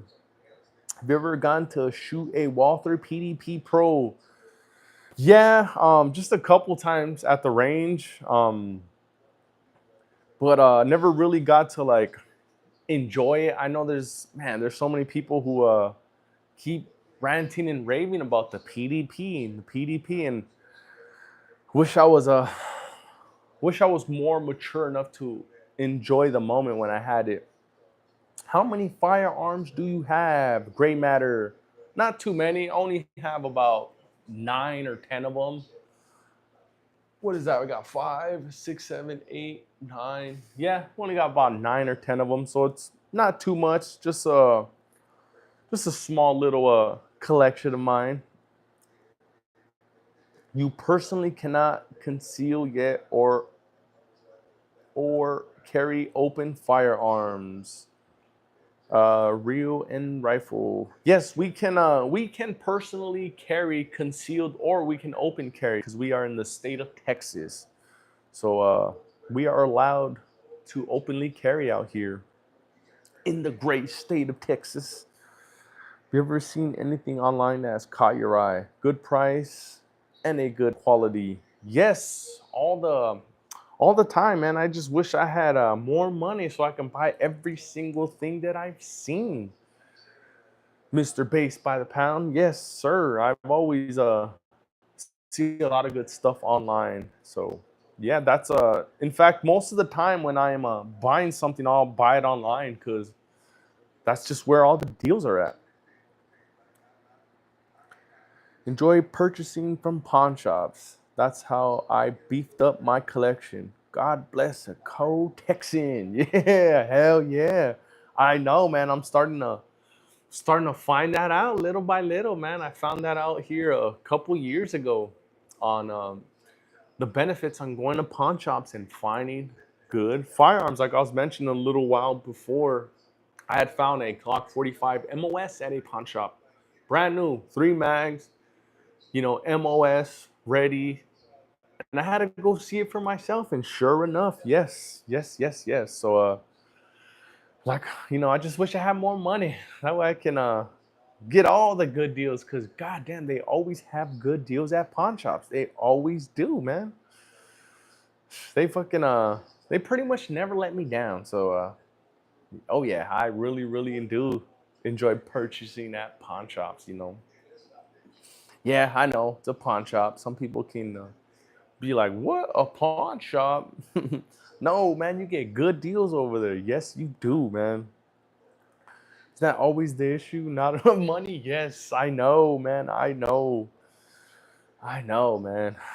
Sometimes I kind of wish I was single again, but then again, I don't because I love my family. And the only small part that I do wish that I'm single is for when I'm, because when you're single, you can go do and fucking buy whatever the hell you want, no repercussions. But if I were to go and make a big purchase and walk in that door, that wife will whoop my ass. Let me tell you, yes, she will. She put a cap, she put a limit on what I can spend. So if I go over that limit, oh man, you probably will not see me here because she does not play, that woman. And you guys know, man, you guys know these women do not play with us, man.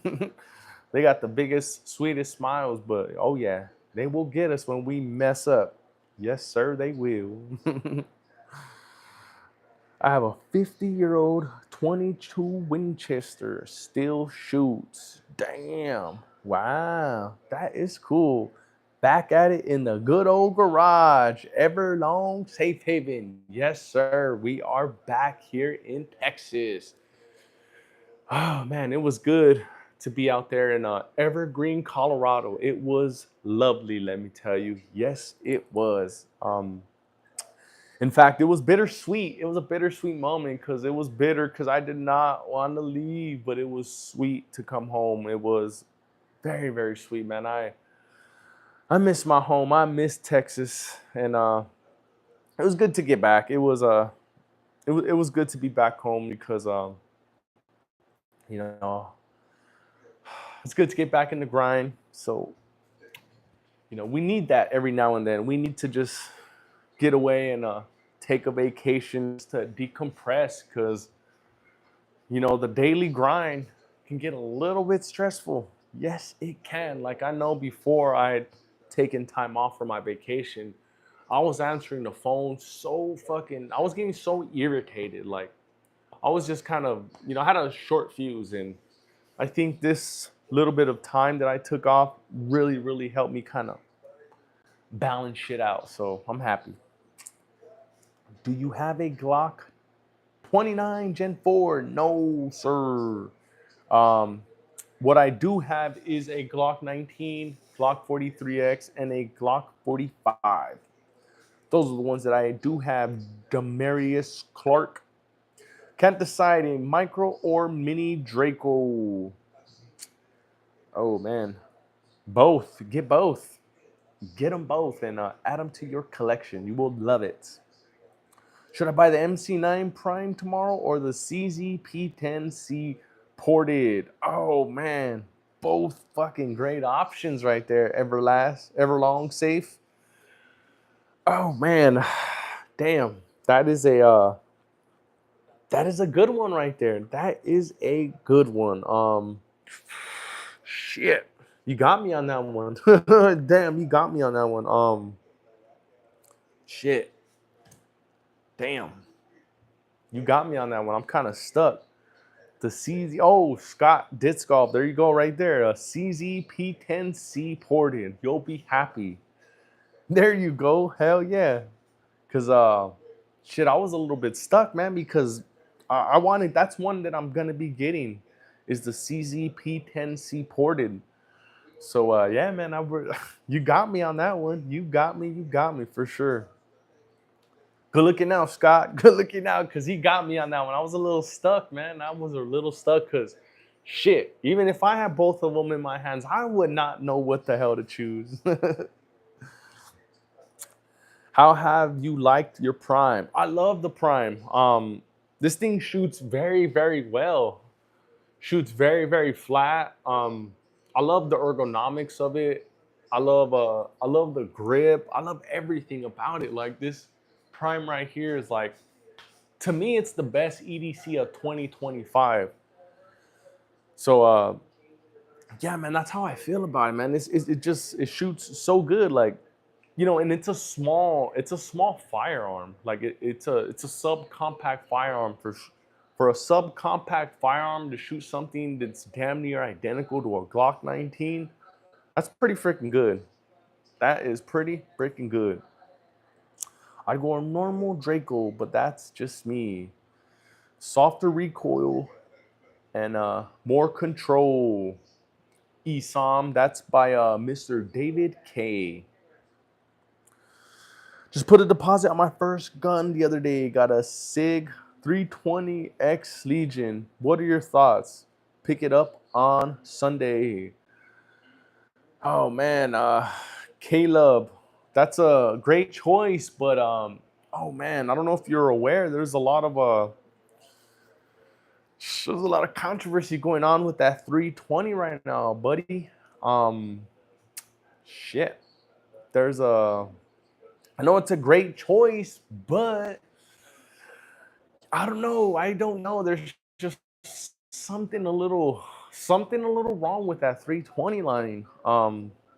Caleb, oh man, shit. If you've already paid for it, damn. Just be careful. I would not carry with one in the chamber for right now. Just be careful. There's quite a few videos out there of the 320 going off on them. So man, I don't know, because I just don't know. Like me personally, I don't own a 320, but there's just a lot of info, you know, with videos and proof and stuff that's coming out every single day. It just gets you to wonder, like, you know, I don't know. I don't know. I don't know. Damn. You guys are fucking man, you guys are fucking really coming out with some good questions tonight. Yes, you are. Chanson, what is up, Chanson? Appreciate you stopping by. 320 is a bad choice. They are going to pull production of them after the Air Force soldier was killed this week. Oh man. Yeah, man, that 320 is oh man.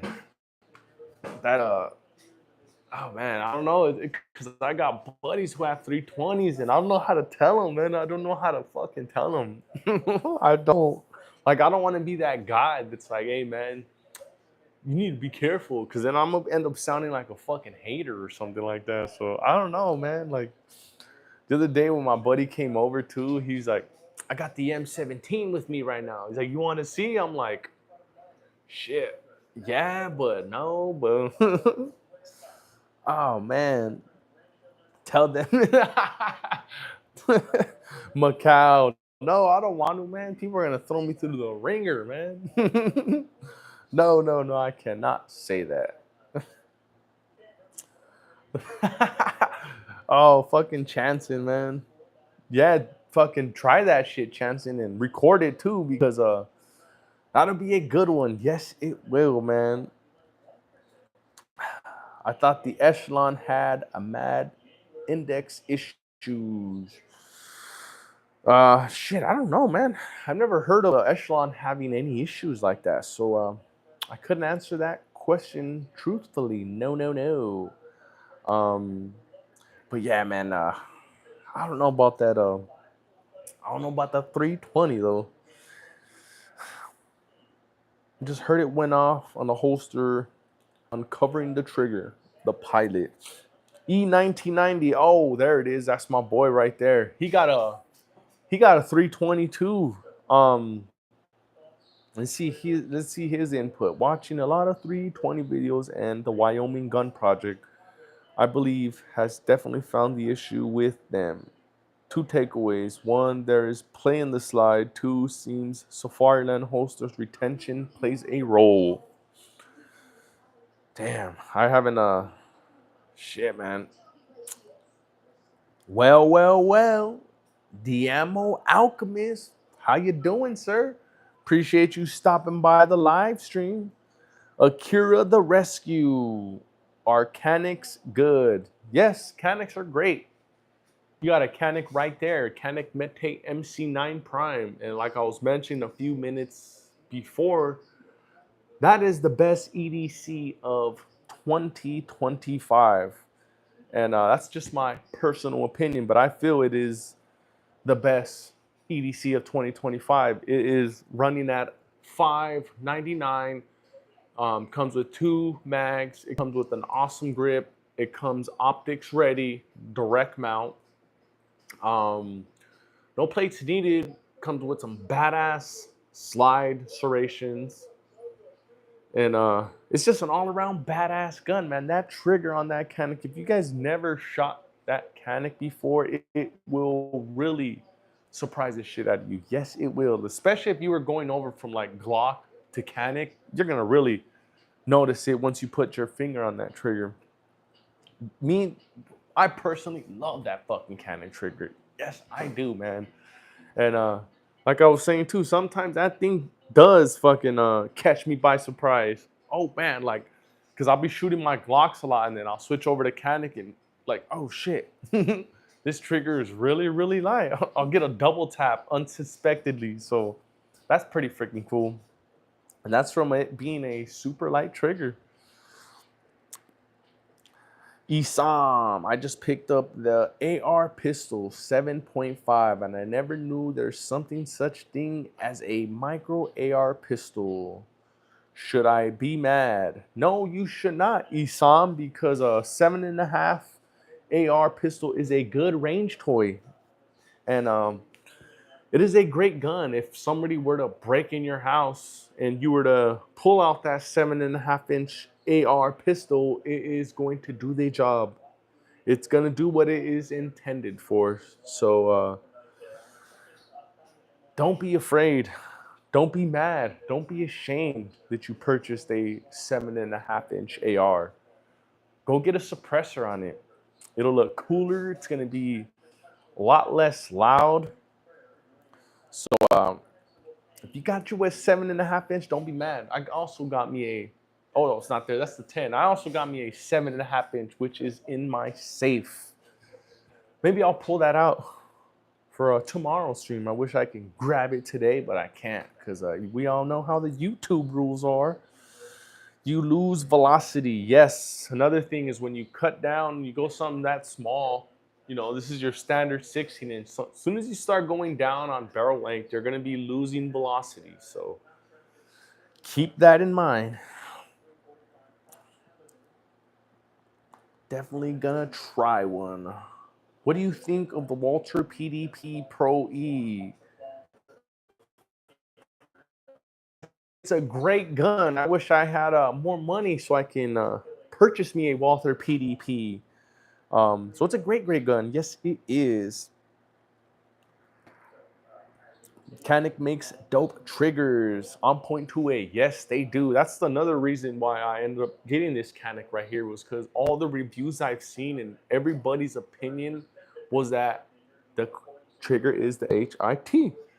So that's why I got it, man. Thanks to you badass people. You guys are the ones who influenced me on the to get this Canic Mete MC9 Prime. Yes, yes, yes. Check out the Canic Mete. Yeah, man, that is the best EDC of 2025. Like I was saying earlier,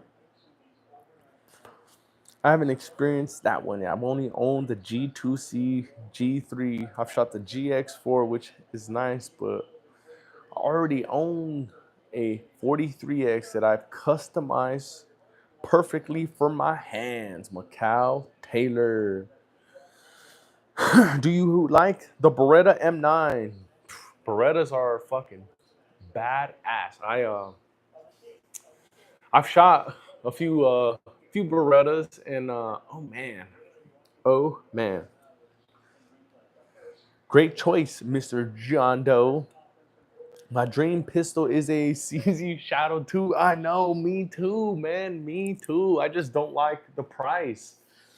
I just don't like the price of that thing. I wish it was priced more like the CZ P10 or even a little bit more than that. That'd be cool, but every time I go and look at the price of the fucking Shadow, man, that shit hurts. That shit hurts. I wish I had a 1,500 or 1,300 just to drop on that shit like that, but we will get there one day. Yes, we will.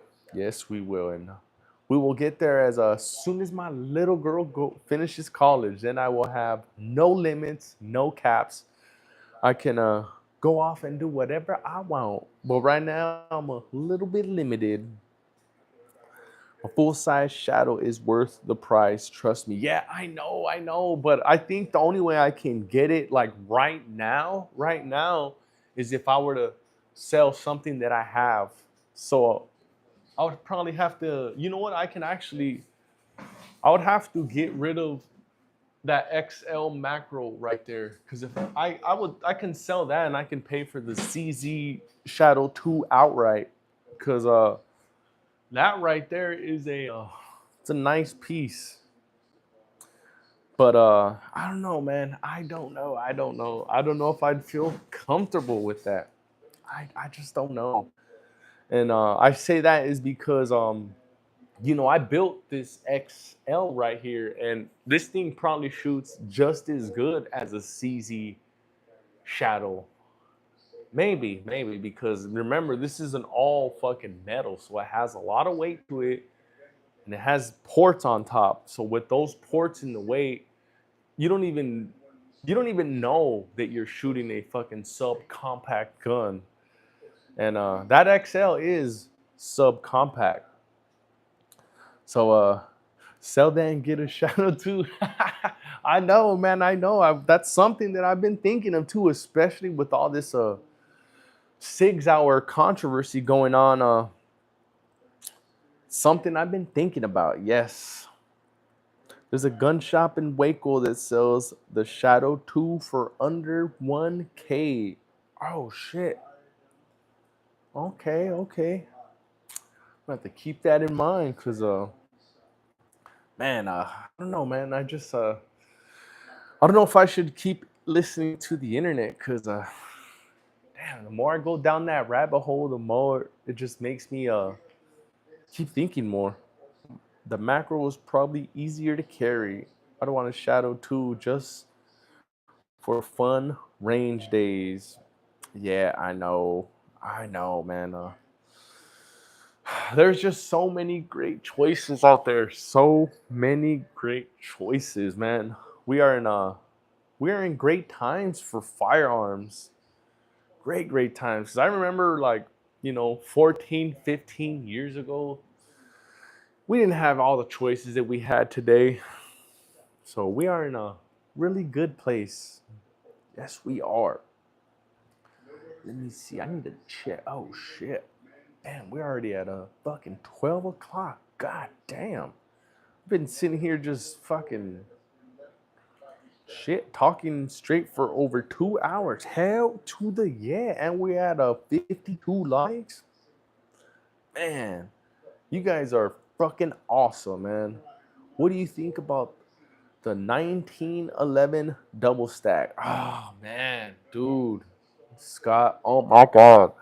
My brother is like the king of fucking 1911s. That dude's probably spent probably close to like 30 grand on his 1911s with all the customization that he's done to him. Oh my God, I'm fucking yeah, man. I'm trying to get my brother to hook me up with one of his fucking Colt 1911s, man. So my brother's out there in Cali, and dude's able to get some badass guns out there. And I'm so fucking jealous, man. I am so jealous. I wish I can get me a 1911. Like wish I can get me a CZ Shadow 2, but eventually I will. I'm just starting out, man. I'm just starting out. Bear with me, guys. Bear with me. You guys are throwing so many great firearms in front of me, man. Oh man, but you know, little by little, I will be adding stuff to the collection. And like I was saying earlier, I think this first CZ I'm gonna add to the collection is gonna be the CZ P10C ported. I think that'll be the one that that's gonna be my first CZ right there. Oh my God, it is Gunner. What is up, Gunner? Appreciate you stopping by. Get one Mac 11 or a Mac 1911 DS under 1K and gets you in the foot of the door. Oh man. Um Scott, what do you think about that Gerson 2311? That's one that I've kind of I've been seeing a lot of reviews on, and that's also a double stack. Well, that's 2011. But what do you think about that? Cause I know that those are priced out at like 7 to like 900. What do you think about that, man? Macroni, easy to carry. Yes, I'm not an EDC. A $1,300 pistol, anyways, and have it taken away, but the design and engineering of the pistol and how it shoots is worth it. Yeah, hell yeah. Ask him about the fees, but he's paid more in fees than the actual gun. Oh man, fuck those fees, man. Rock Island makes a double stack 10 mil in 1911. The Match X looks dope. The Gerson 2311 Mass best budget 2011 on the market. Yeah, so you see that's one that I was thinking about. That's actually one that's top on the list is the Gerson 2311. So there's I've seen different reviews, and it seems like the Gerson is, probably the best bang for your buck right now on 2311s based on the reviews that I've seen. So that's good to hear from somebody else who knows their shit. Hell yeah. Rock Island makes a DS 1911 in 9 mil as well. Yeah, so like I was talking about that Gerson, man. That Gerson 2311. That thing is oh my God. And the other thing, what I do like is I like the way that it's priced too, because a lot of people are calling that shit like a fucking a staccato on a budget. And shit, for that price, 700-800 bucks, shit, it's right within my market right there. That's those are the numbers that I do like. Hell yeah. The T sauce. B9R is dope. The Mac 1911 also dope. About the 26 subcompact. What are your thoughts? Jacqueline Vetta. That's a great choice right there. A Glock 26. Like I was mentioning a little bit earlier, I carry a 26. The only thing that would stop me from carrying a 26 is it's just a little too small for my hands. But it's the same size. The same size, almost the same size as a Glock 19, but just a little bit smaller. The Glock 26 is it's the same size slide as a 43X, so it's a great balance. It is a great balance, and I'm not sure if you're aware, but they just released a new grip module for that 26. So there's it's a bigger grip module for it now, and Glock Store is selling it. So check that out, man. Yeah, I think so too. It's small at the handle. Check the check for a Glock 43X Jacqueline Vera, because that's the same exact thing that I thought of the 26, is that it was just a little too small in the hands. So when I put my hands around a 43X, that thing just felt perfect because I wrapped my whole hand around the 43X, and I mean, the 43X is the same thing as a 19X, but they threw that shit in the dryer. So they threw the 43X or they threw a Glock 19 into the dryer and shrunk it down a tiny bit and created that Glock 43X. And the Glock 43X does come with a standard 10-round magazine, but there are options out there. There is Shield Arms and there is PSA, which are two of the best brands for a 15-round mag for a Glock 43X. So check them out, man. That's also a great pickup right there, a Glock 43X.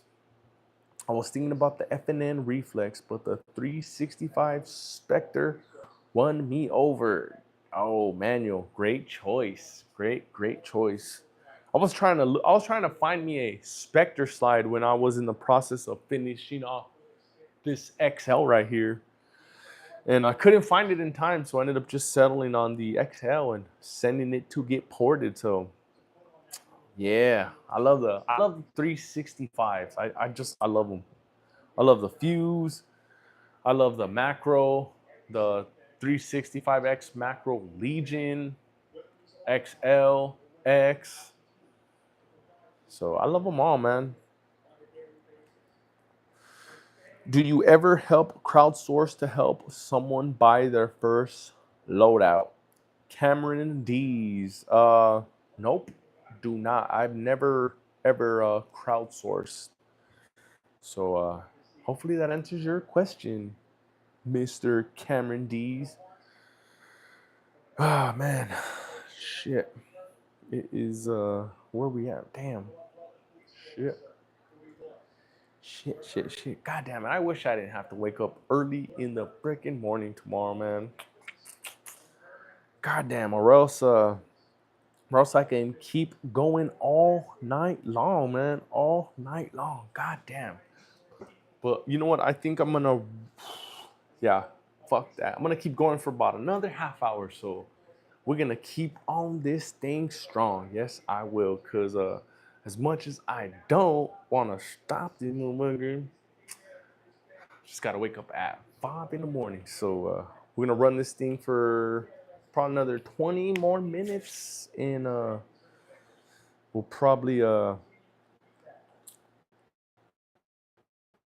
call it quit. We'll stick till 12:30. We're gonna thug it out till 12:30, because you know what, we're having a badass time right here. So yeah, and even if we go after, fuck it, we're having a badass time here tonight. So fuck yeah, you're an hour ahead of some of us.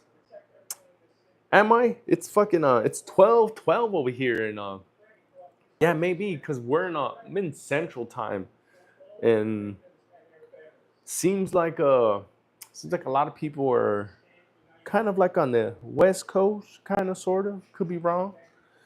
Are you a roofer or something? Bouncer? No, sir. You see this? You ever heard of this brand, Mape? Close.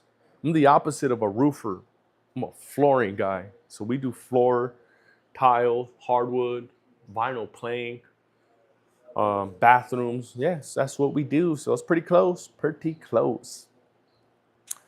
It's 10:12 here. Yeah. Oh man. So it's still early where you guys are. Oh man. I need gonna have to change my hours of operation then, man. That way I can get more West Coast viewers in, man. Seems like I got a lot more West Coast homies in here, which is cool.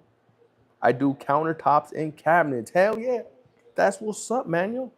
That is really cool, dog. Shout out to all my tradesmen. I know there's quite a few of us. So hell yeah. Big ups to you guys, man. You guys are the hard workers out there. You guys are making the shit happen. So hell yeah. Shout out to all my tradesmen out there.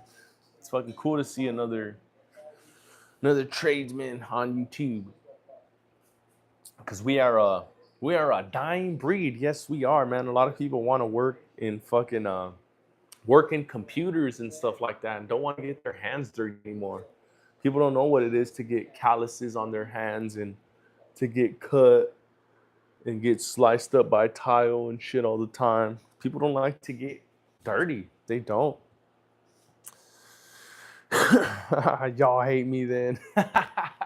No, man. I'm just saying it's a dying trade, man. It really is. Like I try to get some of my siblings to come join, and they're like, no, this is hard work. This is hard work. So yeah, no. I was just mentioning about it being it's a dying trade, man. It is. Yes, it is. There needs to be more of us. The Glock 26 Gen 5 MOS, good for a starter. Raccoon God. Yes, it is Raccoon God, but also, if you've never shot it, I'd recommend that you at least try to wrap your hands around a 43X before you make a decision on a Glock 26. And also, look into the Glock 19, because if you have big hands like me, then you're gonna have a little bit of issues trying to wrap your hands around a Glock 26. Now, I got big ass hands, like I can grip a basketball off the floor. I used to play basketball. I'm 6'5", 6'6", so I'm a pretty big dude. And when I put my hands around that Glock 26, the grip stops around right here. So I have like half of my hand is gripping that thing. So if you can imagine that. With the 43X or the 19, my whole hand grips around that thing. So just keep that in mind, Mr. Raccoon God. 26, great gun, but keep in mind it's just a little small. I'm a mechanic turned safety. Oh, that shit. There you go, man. Mechanics, construction, same shit. It is the same shit. You guys are just, working in a garage. We're working on a fucking house. Same shit. I just bought a 43 in Gen 3 today. Oh, Shankumnator. That is what's up. So you have the old school Glock 43, which is similar to that, similar to the Glock 26 in size. Very, very small. 48 is superior to the 43X KT. Yes, it is. The only thing I don't like about the 48 is there's a Glock 19. That's the only thing I don't like about the 48 is the Glock 48 and the 19 are exactly the same. The only difference is the 48 is just a little bit thinner. And right out the box, one is 10, one is 15. And they're both going for the same price. So me being a bigger guy with a larger frame, I'd rather carry the Glock 19. But there's also nothing wrong with the Glock 48. And yeah, the Glock 19 is also double stacked. The Glock 48 is not. The Glock 48 is a single stack 10-round magazine. So just this just they're both different. They're both different. One is more for like deep concealed carry, which is that Glock 48. The Glock 19, that's when it's it's a lot bigger. There's more weight to it. 48 and the 43X share the same mags, dude. Yes. Oh yeah, of course they're both 10 round mag. They're the same. The only difference is the 48 is just a little bit longer. So the 43X and the 48 are the same. They're both the same grip module. Chewy, Platanos. What is up, Chewy? ¿Cómo andamos, Chewy? We are just talking about our guns tonight. Nosotros andamos hablando de los pistolas. ¿Usted trae pistola? Y si usted trae pistola, ¿de qué marca traes? ¿Qué tipo de pistola traes, Mr. Chewy?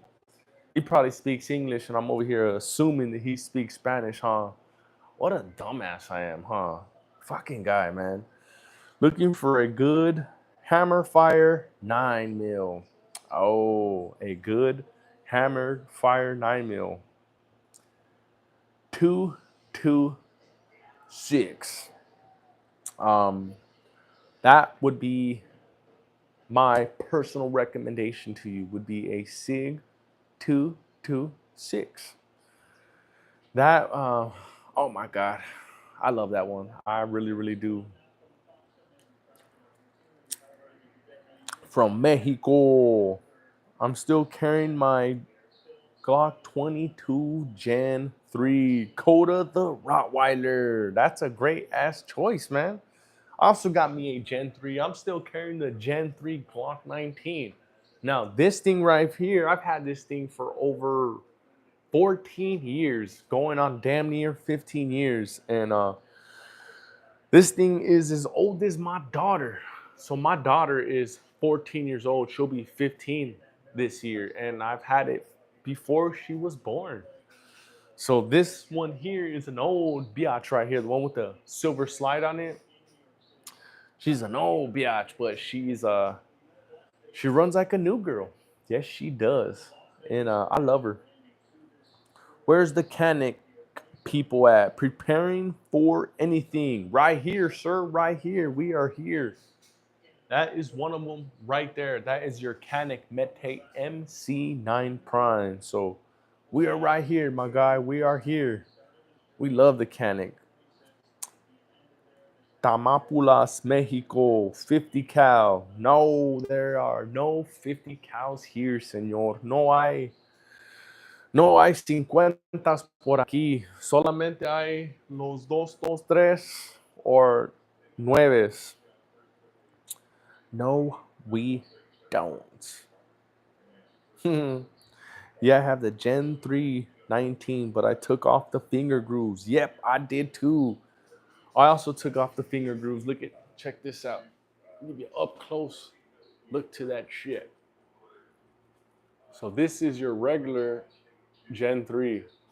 So I did the trigger underguard and I matched it to the Icarus underguard or the trigger guard. You see, they're kind of the same. So yeah, I also removed the ugly ass finger grooves on this one too. Those things were ugly, let me tell you. And I did my own little stippling. So we got like a little sandpaper kind of texture at the back and the front. And then we have this little basket weave grip, which is not too rough. So it doesn't really scrape on your side. So that's an up close look at that one right there. Oh yeah, let's see. Let's adjust that a little bit. But yeah, that's my baby right there, my Gen 3. Gabriel Freeman, Silver Slide Gox are elite. Yes, I know, man. I freaking know. So what drew the inspiration for the gray slide was the Sigma. It was this, remember the Sigma? So it was the Sigma / SDV9 and Bad Boys. So the Bad Boys movie and the Sigma is what drew the inspiration for the gray slide. Because that one, we all know, it starts out all black. And then, just until recently, I found out that SlideWorks Engineering is able to do porting and Cerakoting So I was able to get that ported and Cerakoted for a bill 50.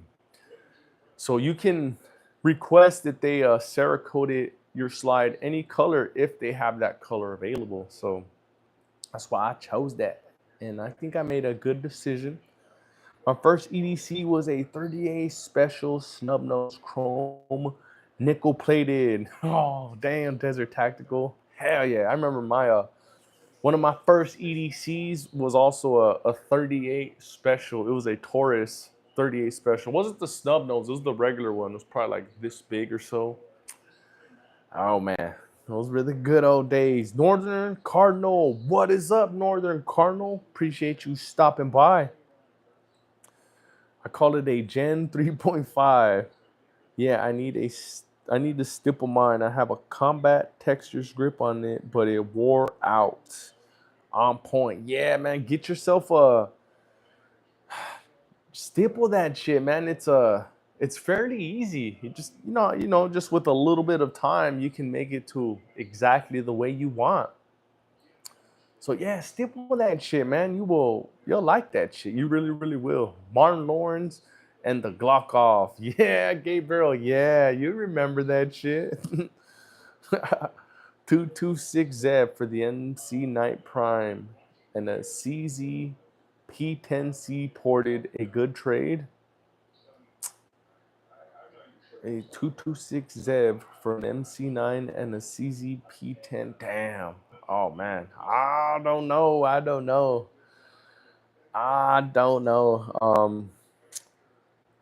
know if I would do that because I love my MC9 Prime. But the 226 is also a great fucking gun right there. So Everlong, I'd do it. I would do it. The Prime is, hell yeah, it is. Young Games, break down the builds behind you. So I got me a 16-inch ARP standard. This is a polymer 80 lower. So I did all what I needed to do to get that working. And up on top of that is a 10-inch ARP. So we have a 10-inch ARP with your regular Anderson lower and your ballistic advantage barrel from Primary Arms. And next to that one is a 5-inch ARP. And that is my little baby right there. She's very, very loud. I got the barrel from I believe it was also Primary Arms as well. So yeah, those are these little AR builds to answer your question, Mr. Young Games.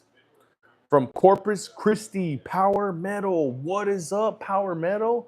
Appreciate you stopping by. We are in Austin, Texas. We are live streaming from Austin, Texas. So shout out to all my Texans out there.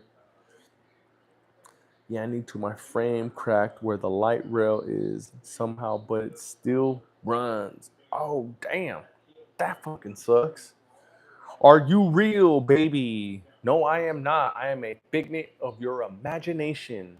I am AI. So I'm this new program ran by AI. So no, I am not real. But I got you though, huh? You thought I was real. Cost wise, yeah, I've never heard of good things. But you're trading two flexible firearms for one is the downside. Yeah, I know. That's why I'm kind of weary. That's why I'm kind of weary. Preparing for anything. Subbing right now. Fuck yeah, I appreciate you preparing for anything. I really, really appreciate that. Thank you, sir. Appreciate everybody who's liking and subscribing to the channel, man. Thank you guys. Power Metal, I'm into shotguns. Oh, Power Metal, I'm getting my very first shotgun here tomorrow. I'm gonna go pick it up from the pawn shop. It's finally ready. And it is a 590 Shockwave. So that is my first shotgun. I don't know anything about shotguns. This is my very first one, but I am fucking excited. Yes, I am. And shit, you know what? In fact, I need you guys to give me a little bit of info on what kind of shells I should be getting. What kind of shell should I get? I know I've heard slugs and double buck, even fucking that dragon's breath, but what do you guys think? What kind of shell should I get? I got a Mossberg 590, awesome power metal. Yeah, hell yeah. I know, man. I was I was dreaming about getting me a 590, man. I've been saying this for like maybe the last couple months, and I want to get me a 590 Shockwave. So I've finally went to go look. I stopped at different pawn shops, and then this last pawn shop I had went into, I went in, I looked around. I'm like, shit, I didn't see anything. So I turned around and started to walk outside, and something told me to turn my head to the right. As soon as I turned my head to the right, there was a freaking 590 right there. So I'm like, oh my god, I had to get it. It was a divine intervention, I would say. It was the universe who led me to that thing. So oh my God, I'm excited. I love it. I look forward to bringing that thing home. Yes, I do. Yes, I do, man. The Shockwave takes the mini shells, but I think you'll need an adapter. Yeah, that was one. I seen a review about this dude putting mini shells in there too. But I'll need an adapter, huh? Okay. Ah, double O buck. Yep, I've also heard about that. They were telling me that about that the other night. Power metal. So I think I'm gonna get me a couple boxes, double buck, and probably some slugs, just to start out with. Just to start out, I have the Mossberg 940, excellent semi-auto, Gabriel Freeman. Oh, that is fucking dope as shit. The 226 Zebs cost about the same as those two, and I've heard good things about it. But you're trading two reliable firearms for one. Ah, yeah, I know, man. I'd be worried about also trading two for one, man. Man, that's just me. Double O buck and slugs. Yeah, okay. Yeah, that's definitely something I'm gonna get is the double O buck. Definitely. Paul Boring, get the bear claw. It has 5 rounds of 223 in a circle inside the shell. I have a shockwave. The bear claw, huh? Hell yeah. See, this is glad I asked. I am glad I asked because I've never heard of that shit. The bear claw, huh? Damn. That is pretty freaking cool. Write that shit down right here. I'm taking notes, guys. I'm taking notes. Yes, I am taking notes. So I got bear claws. I got a double buck. What else? Hold on. Sending an email to myself right now because I'm on the iPad right now. This thing doesn't have notes on it. Okay, so I got double buck. And then got slugs, mini shells. And then I feel like I'm missing one right now. Which one is that one? Hell yeah, man. I appreciate you guys. You guys are the shit, man. You guys really, really are. You guys really are cool as shit, man. You guys make my live streams fucking badass, let me tell you. E1990, what is up, my boy? Appreciate you stopping by. Yeah, we're just talking about which slugs I should get because I'm gonna be bringing the 590 home tomorrow. Freaking excited I am. Hell yeah, Dragon's Breath. Yeah, I know the fucking Dragon's Breath, man. Oh my god. I got a Maverick 88 Cruiser made by Mossberg. Has a pistol grip, 7+1. Really cheap, but great quality. It has a great reputation for being reliable and very solid. Great shotgun and very reasonable. Okay, the Maverick 88 Cruiser. All right. Yeah, so this is not gonna be my first shotgun. No. This is gonna be one of many. One of many. So yeah, definitely look forward to it. Oh man. It's called the 590S. The S is for short shells. Already chambered for it. Oh, okay. So I can fit the short shells in there then, right? Preparing for anything? Okay.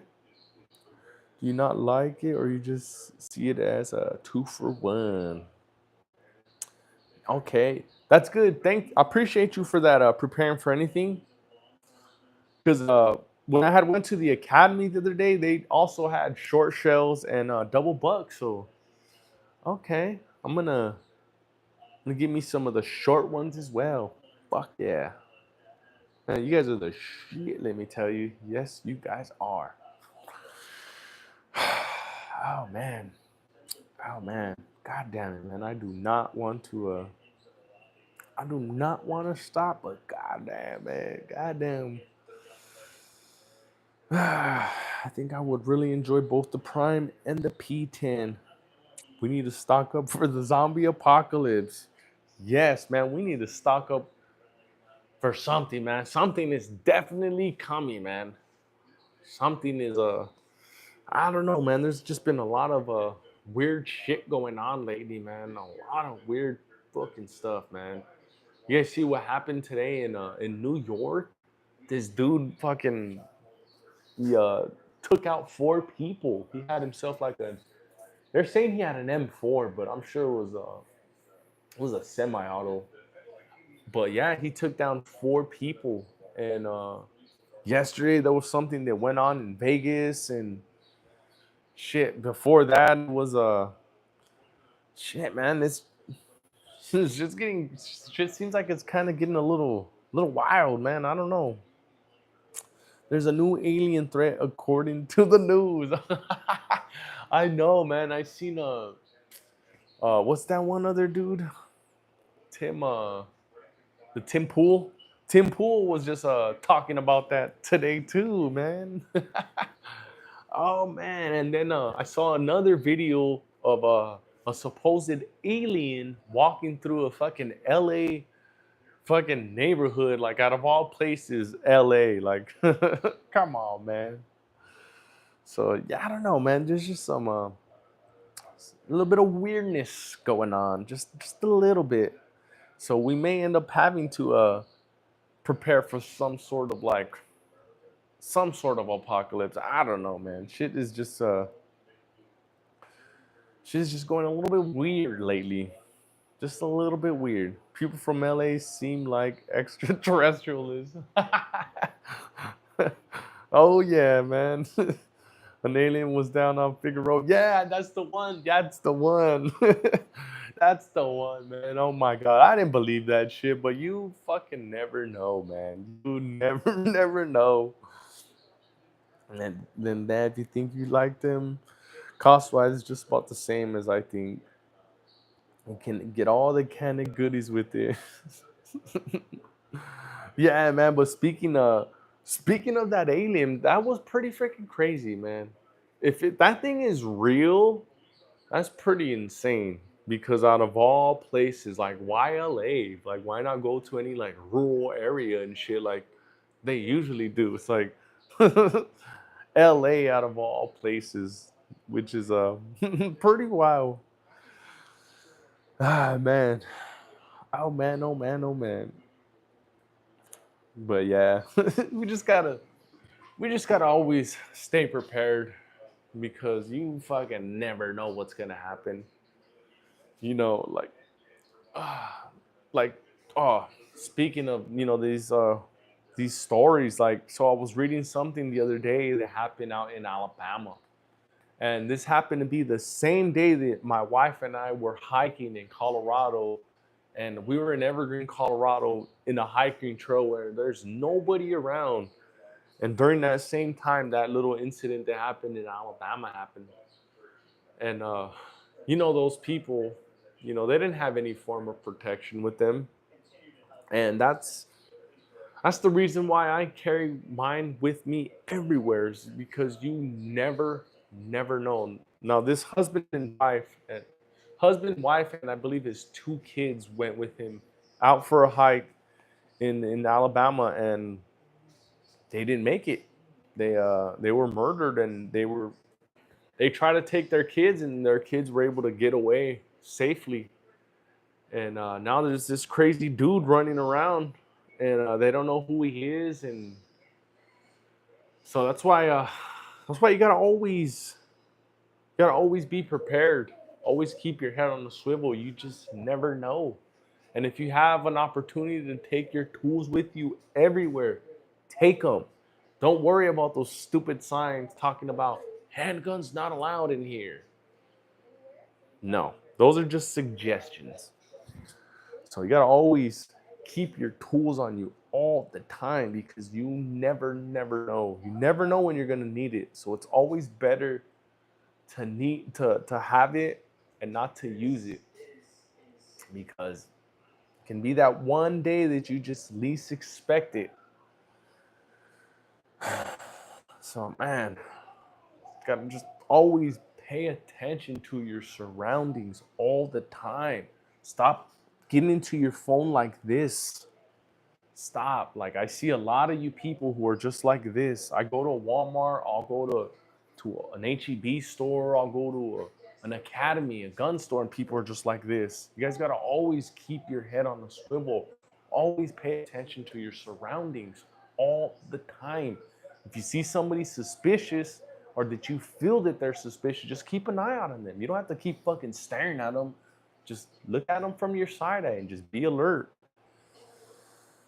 Cause man, it's shit is just getting a little weird out there. Just a little bit of weird. So you just gotta always fucking be prepared, man. Just man, can't emphasize that enough, because it's like I was saying, man, I do see a lot of fucking people who are like this on their phones and not paying attention. And it's probably those people who are the ones that are having stuff happen to them. So just be aware, guys. I do not want to hear about any of you guys, you know, getting hurt or anything like that because you guys were not paying attention. So always pay attention to your surroundings.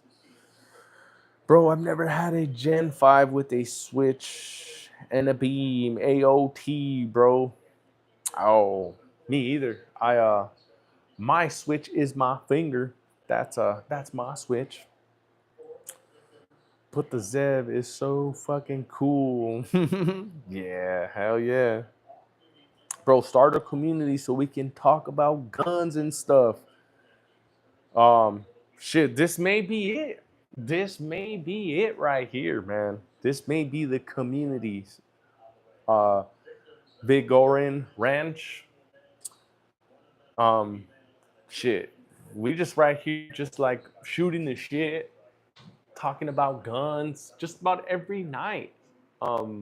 Shit, I'm usually on live streams, fucking on not at between 9 and like fucking 1, every single night, talking about guns, Mr. Vigorin Ranch. So this may be it, and we just don't even know it. But I appreciate you stopping by the live stream, sir. What is your EDC? Do you carry a firearm with you? And if you do, what type of firearm? EDC Lounge. Oh, that sounds pretty cool. That sounds pretty cool. I just bought a Ruger American Gen 2 in 223, and it takes AR style rounds. And call me Jace. Oh, Jace. All right. How you doing, Jace? Appreciate you. Oh shit, it looks like he's sub too. Fuck yeah, Jace. I really appreciate that. So yeah, just like I was saying earlier, man, this is kind of like a little hangout and shit like that, because I'm not no fucking pro. No. I'm just somebody who just enjoys guns and who enjoys going out and shooting and having a good ass time. Yes, that is me, man. Rounds, my bad. I mean mags. Oh, Ruger American Gen 2 that takes AR style mags. Oh yeah, hell yeah. The Ruger 223. Fuck yeah. Do you hunt? No, I don't. I've never been out on a hunt. And I would love to go out on a hunt one day. That's something that's definitely in the cards. Yes, it is. But I've never hunted before. No, no, no, I have. I'm no, I have not. I'm originally from Los Angeles. So I'm from a big ass city, and I moved here to Texas back in 2018.